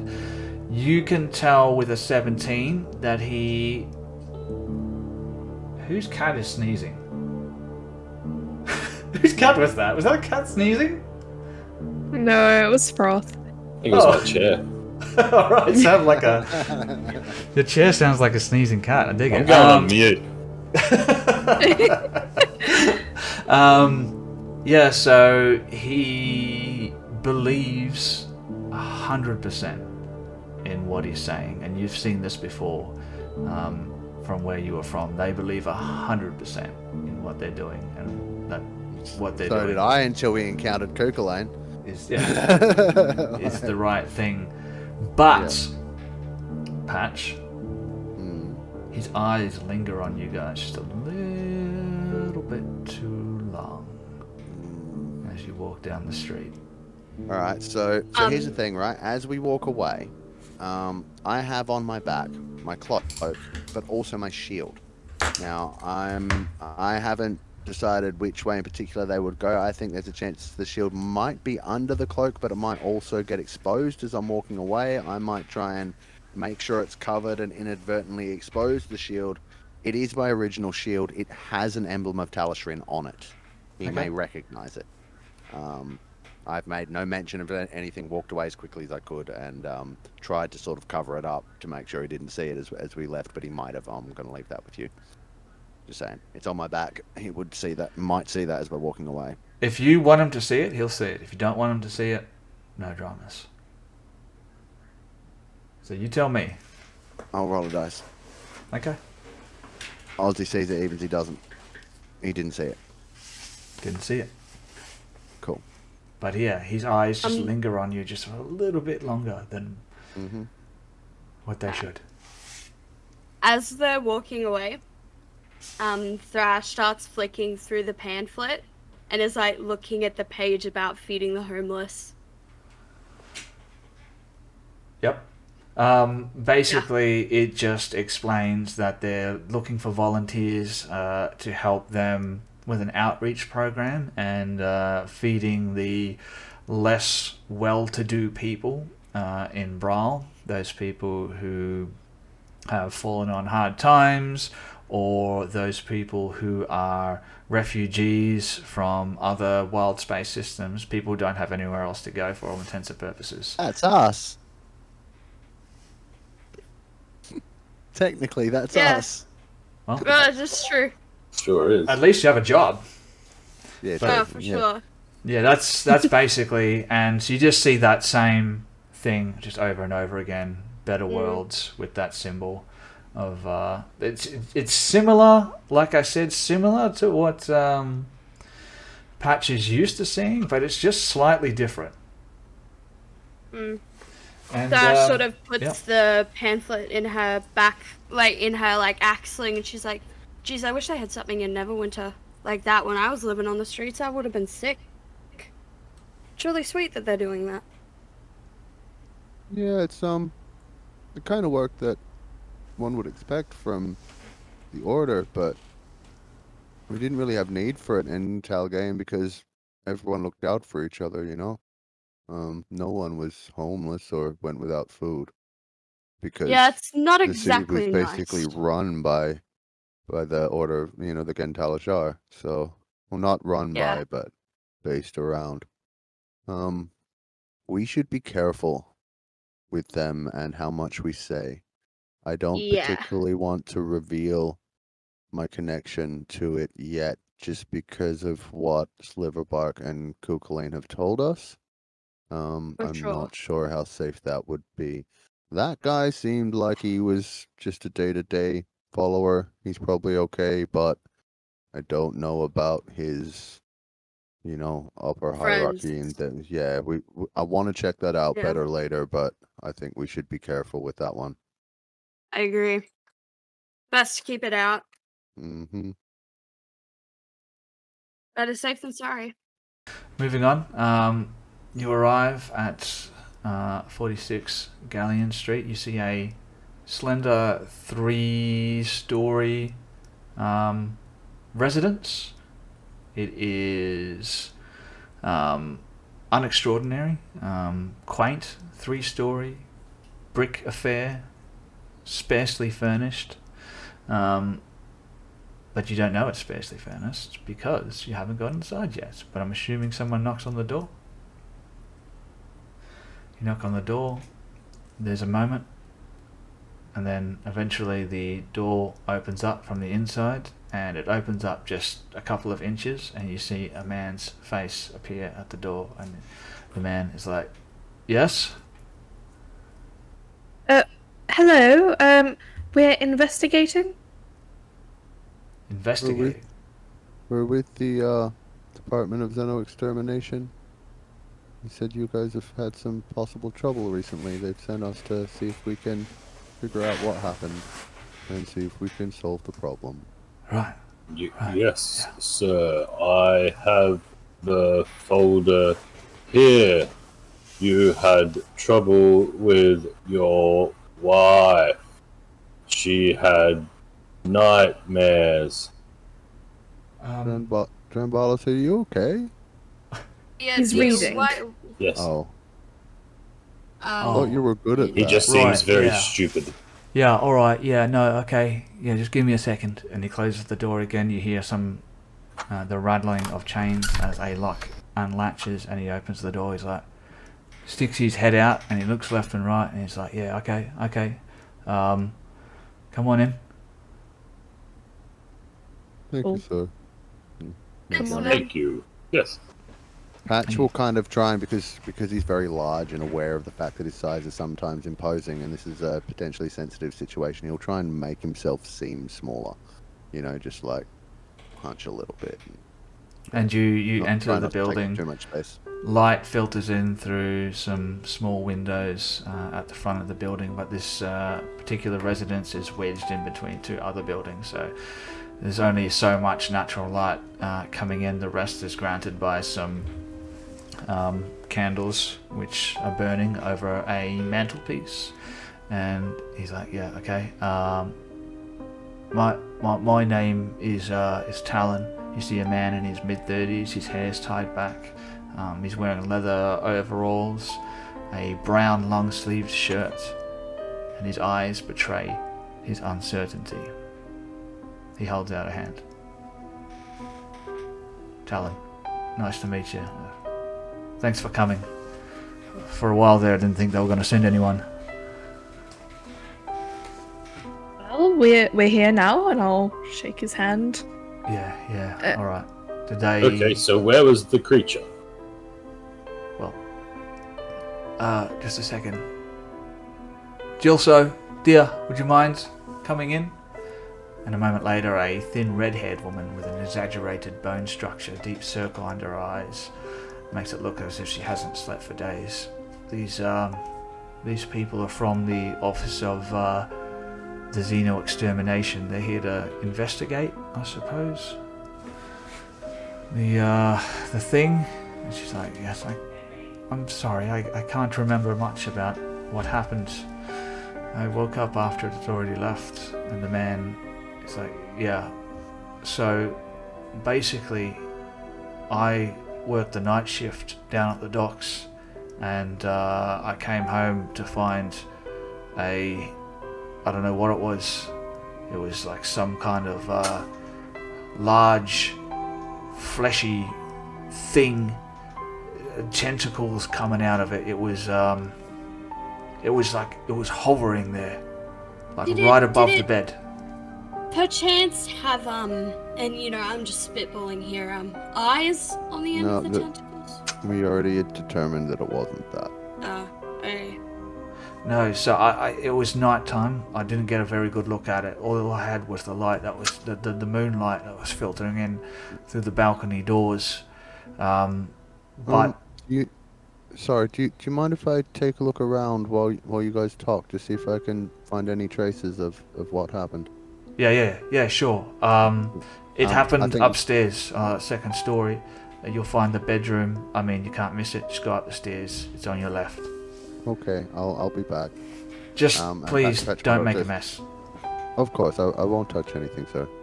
I've got Detect Magic still active, so I'm going to go upstairs and have a look around and see if I can see anything, you know, magical that stands out. Maybe some residue or whatever of the thing's presence. And also just generally look for clues while these guys are doing that. Give me an investigation check. 21. Walking up the stairs, you can hear the groan of the wood beneath your feet. You reach the end of the hallway, turn towards your left. Pushing open the door, you can feel the resistance because the door has shifted in its frame, but you push it open, you can see an unremarkable, scantily furnished bedroom, a singular double bed with more than likely stuffed with straw, a thick blanket, a couple of pillows. To your right you see a pair of like double doors which lead out onto a balcony with a simple just round key latch, and with a 21 you notice that first of all there's a lock on the door, but it's broken. Looks like it hasn't functioned in quite some time. It's rusted shut. All they have basically is just that small latch. You can see small pellets of a dark red liquid. And we'll go back down to the scene downstairs where you guys are talking to Talon and his wife. And he's like, yeah, alright, so it was just there. It was floating over the top of the bed, just above my wife's head, and it was touching her with some type of tentacles or something like this. It turned towards me and I saw the light flash in its eyes. It had more than one eye. It was all 3, 4, something like that. I couldn't really tell, but I just grabbed my grandparents' sword off the wall, a family heirloom, and I just stabbed it, and I must have scared it off because it just floated out the door over the balcony, and that's the last thing I saw of it. My wife didn't wake up for another hour, so I couldn't leave her alone. How big are we talking? You know, if you were to estimate, how big was this thing? It's kind of it's difficult to describe. It must have been. Give it to me in like. All right. I guess arms. It must have been three well-set men in weight. Wow. If it had weight, because I don't know if it did, because I mean, like I said, the thing was floating. You said you worked down at the docks. Are you familiar with a tavern by the name of the Smiling Beholder? The Happy Beholder. The Happy Beholder. The Happy Beholder? Yeah, right. Yeah, of course. I've been there a couple of times. I've taken my wife down there. Did it look like Luigi at all? You know what? The funny thing is, it looks similar, but it wasn't. That's not what it was. Okay. At least we have that much clear. Did you see where it went off to? No, like I said, I stuck my sword in it, and it went out the door and over the balcony. It flew out the door, and like I said, I didn't want to leave my wife. Do you mind if we go up and take a look? Yeah, I mean, sure. I'd head up with Patch. Do I know anything of, like, Beholder adjacent creatures? I did get a 25 on the Beholder history check earlier. Yeah, because there are all sorts of other variants. I'm to tell you what. Give me an investigation check for downstairs. You can still see the woman is seated. 19 in a wooden stool. You get up and you notice actually there's like a reddening lump on her temple. And you see on both sides like what's the right word here? Like a bad reaction to something. And you get up and have a closer look. And it's almost like there's little tiny pinpricks there. And it doesn't, like, the physical description matches a beholder. He seems to be fairly confident that it's not a beholder because he's seen Luigi before, but then again it was nighttime, you know. It just something weird. Might be a question for Luigi. See. I think as Dranbalos gets upstairs, he'd find Patch scraping up a little bit of this red stuff that's on the floor, and using my herbalism kit to try and test it and see if I can figure out what the fuck it is. It is blood, 3-day-old. You can see a spattering of it on the balcony. You can see a spattering of it on the railing, and leaning over the railing, you can see a spattering of it on the street down below. We got a trail here. I think we should follow the trail, gather the others. I think that's all the information we'll get from them now. Okay. Let's go. Thrash just sort of walks towards the lady that's sitting on the chair, and she sort of like crouches down, so she's eye contact with her, and she's like, and you don't remember anything? No, nothing. I remember I was having terrible dreams. I can't remember what they were. I haven't slept in days. And she starts to cry. Thrash just sort of very awkwardly reaches down and hugs her and pats her on the shoulder, and she's like, look, I'm new to this whole affection thing, but it's okay. I also get nightmares. I actually have a condition called insomnia, which is like perpetual unsleepingness. And I also get night terrors. It's, you know, ever since I was a little kid, something very traumatic happened to me, and now I sort of see it every time I don't sleep very well. Anyway, what I could recommend is something to try is tea. Generally works pretty well, like black peppermint tea. It's just sort of in the routine. Actually kind of helps too. You know what, I'm kind of getting a bit into it, but I understand how it feels, but just try the tea. Tea is great. Butterfly pea tea is also really good. But yeah, just give that a go. That might help. Or meditation, centering yourself is also really good. And I think as we're coming downstairs and seeing Thrash just like at the poor woman, we're just like, come on, Thrash, we know you mean well. She grabs you with two hands, like, on your face, and she leans in close to you, and you get a close look at her bloodshot eyes, cracked lips. This woman is in a bad way, and she's like, you understand, you know what it's like when the lines blur between what's real and what isn't. I wake up every morning, I don't know if it's real or not. you understand. I'm very familiar with the feeling, believe it or not. It's pretty horrific.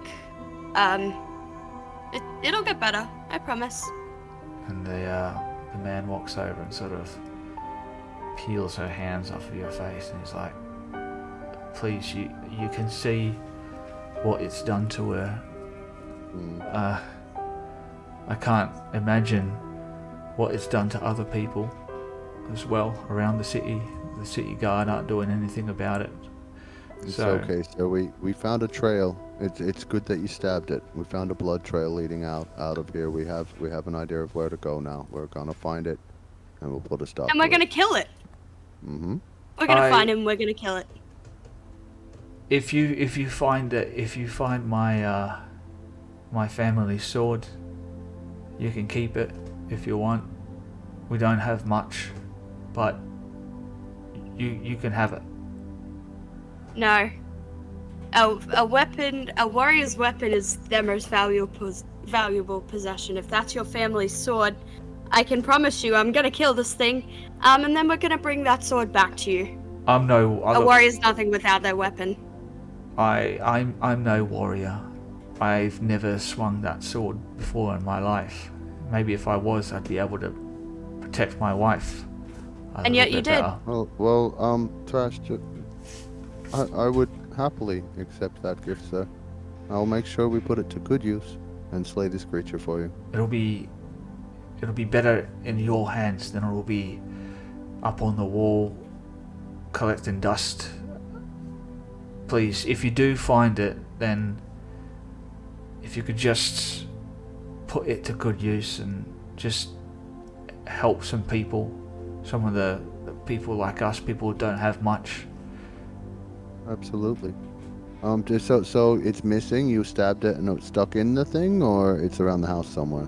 Yeah, it happened so quickly. I stabbed it and then it was just gone in a flash. It just took off out the window. I had a look around after my wife woke up and I couldn't find the thing. And I haven't left her side since, so it could be anywhere between here and Glendenhall for all I know. Alright, we'll keep an eye out for that too. Please, thank you. Thank you so much. I can't offer you anything more than the sword, but thank you so much. You don't have to. We'll get paid for the job as well. It's it's fine, and we're happy to help. Really, like this sounds like a terrible thing that happened to your poor lady here. So we'll do what we can. Can Drambulas take a second look at you, saying that she's got like bloodshot eyes and cracked lips and like something on her side of her head? Yeah, okay. Would a metagaming would cure wounds help her at all, or is that? No, you got reason to believe that there might be something that can help her out here. She's in bad shape. You can definitely tell. As they're sort of sorting themselves out, I would say I'm not sure if this will help in the long run, but I'll do what I can for now. And he would place a hand out and just do a first level cure wounds, see if that helps anything out. Should save that one for someone else. 11 HP. That was a max roll. When one of your friends dies, I hope you all remember this. It'll come up as a nat 1 when battle. For sure. Maybe she can be someone's backup character. I don't know. We'll work it out. Okay. Well, definitely an interesting backstory. Yeah, well, I dig it. All right, so you leave the building. The trail is difficult to see. It's probably 3. Did it help her? PM. Oh yeah, no, she definitely got a lot more color in her cheeks when you cast the spell. Yeah, okay. You can definitely see something was going on there, and your magic has helped to maybe just mitigate that to a degree.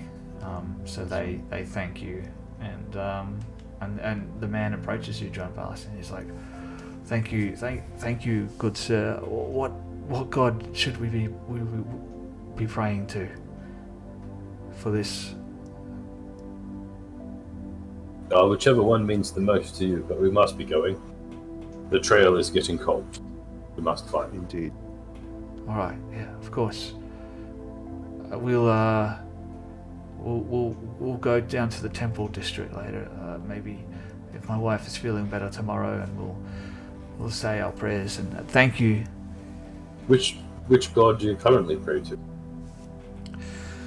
That's a really good question. Just wait a second while I look that up. I think about it. So if it's not tell Ashrin, then it's okay. No. Not those strange folk down Squid Street. No. Keep a wide berth around them. I don't know. Something about people that just act too good all the time puts me off.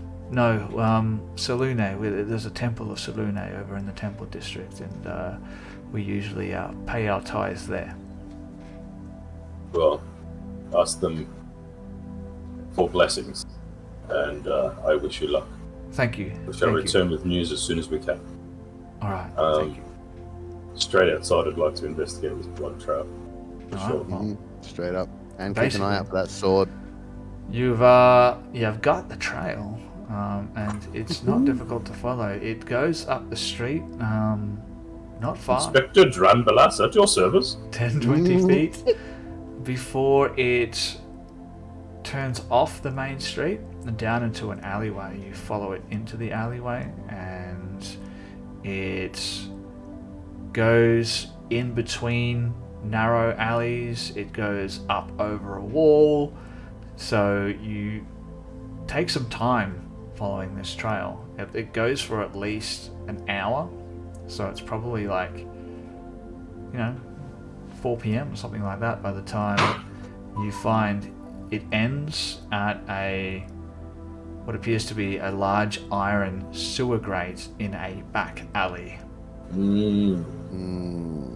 Of course it does. Not sus at all. No sign of the sword that whole way? No, nothing. No, probably still It's stuck always in the the creature. bloody sewer. Why can't we fucking find a monster in the street? It's always the fucking sewer. Well, Every time. They gotta be hiding somewhere. I think there's a pretty obvious answer to that question, but so did you guys get any other information about what this might be while I was upstairs that I Well, should know she's about? having persistent night terrors, which is something that I understand quite a bit about, actually. Seems like she's not sleeping, and she hasn't been able to sleep for the last 5 days. And she kind of just can't sleep because the nightmares are so bad that, they just keep her up. Yeah. Anything on what it looked like or how big it was? The guy said it was about 3 of me. So that's pretty big. He said he couldn't really put a number on it. But that's pretty big. Obviously tentacles. And a blob. So we're looking for But a not a Luigi that's not a beholder. Luigi. Yeah, I mean, are there Luigi other that's types not of a Luigi. beholders? Are there other types of beholders that, aren't... Because weren't you saying something earlier about, the way other beholders form is they have nightmares about other beholders, and then that beholder basically gets poofed into... What if Luigi's having a little bit of trouble sleeping and accidentally summoned a creature? While theory. this conversation is happening, you guys are in a back alley. There's buildings around you, a low wall, some weeds growing from between the cracks in the pavement. And Verena, you catch in the corner of the eye some movement just around the corner of the building, and you do a double take, and for a second, just for a second, you see the face of that guy who was standing out the front of the Tal Ashrin building before he disappears around the corner. And we'll see you next week. No, every time, Sven. I know. Yep. So we do it. Gotta have them.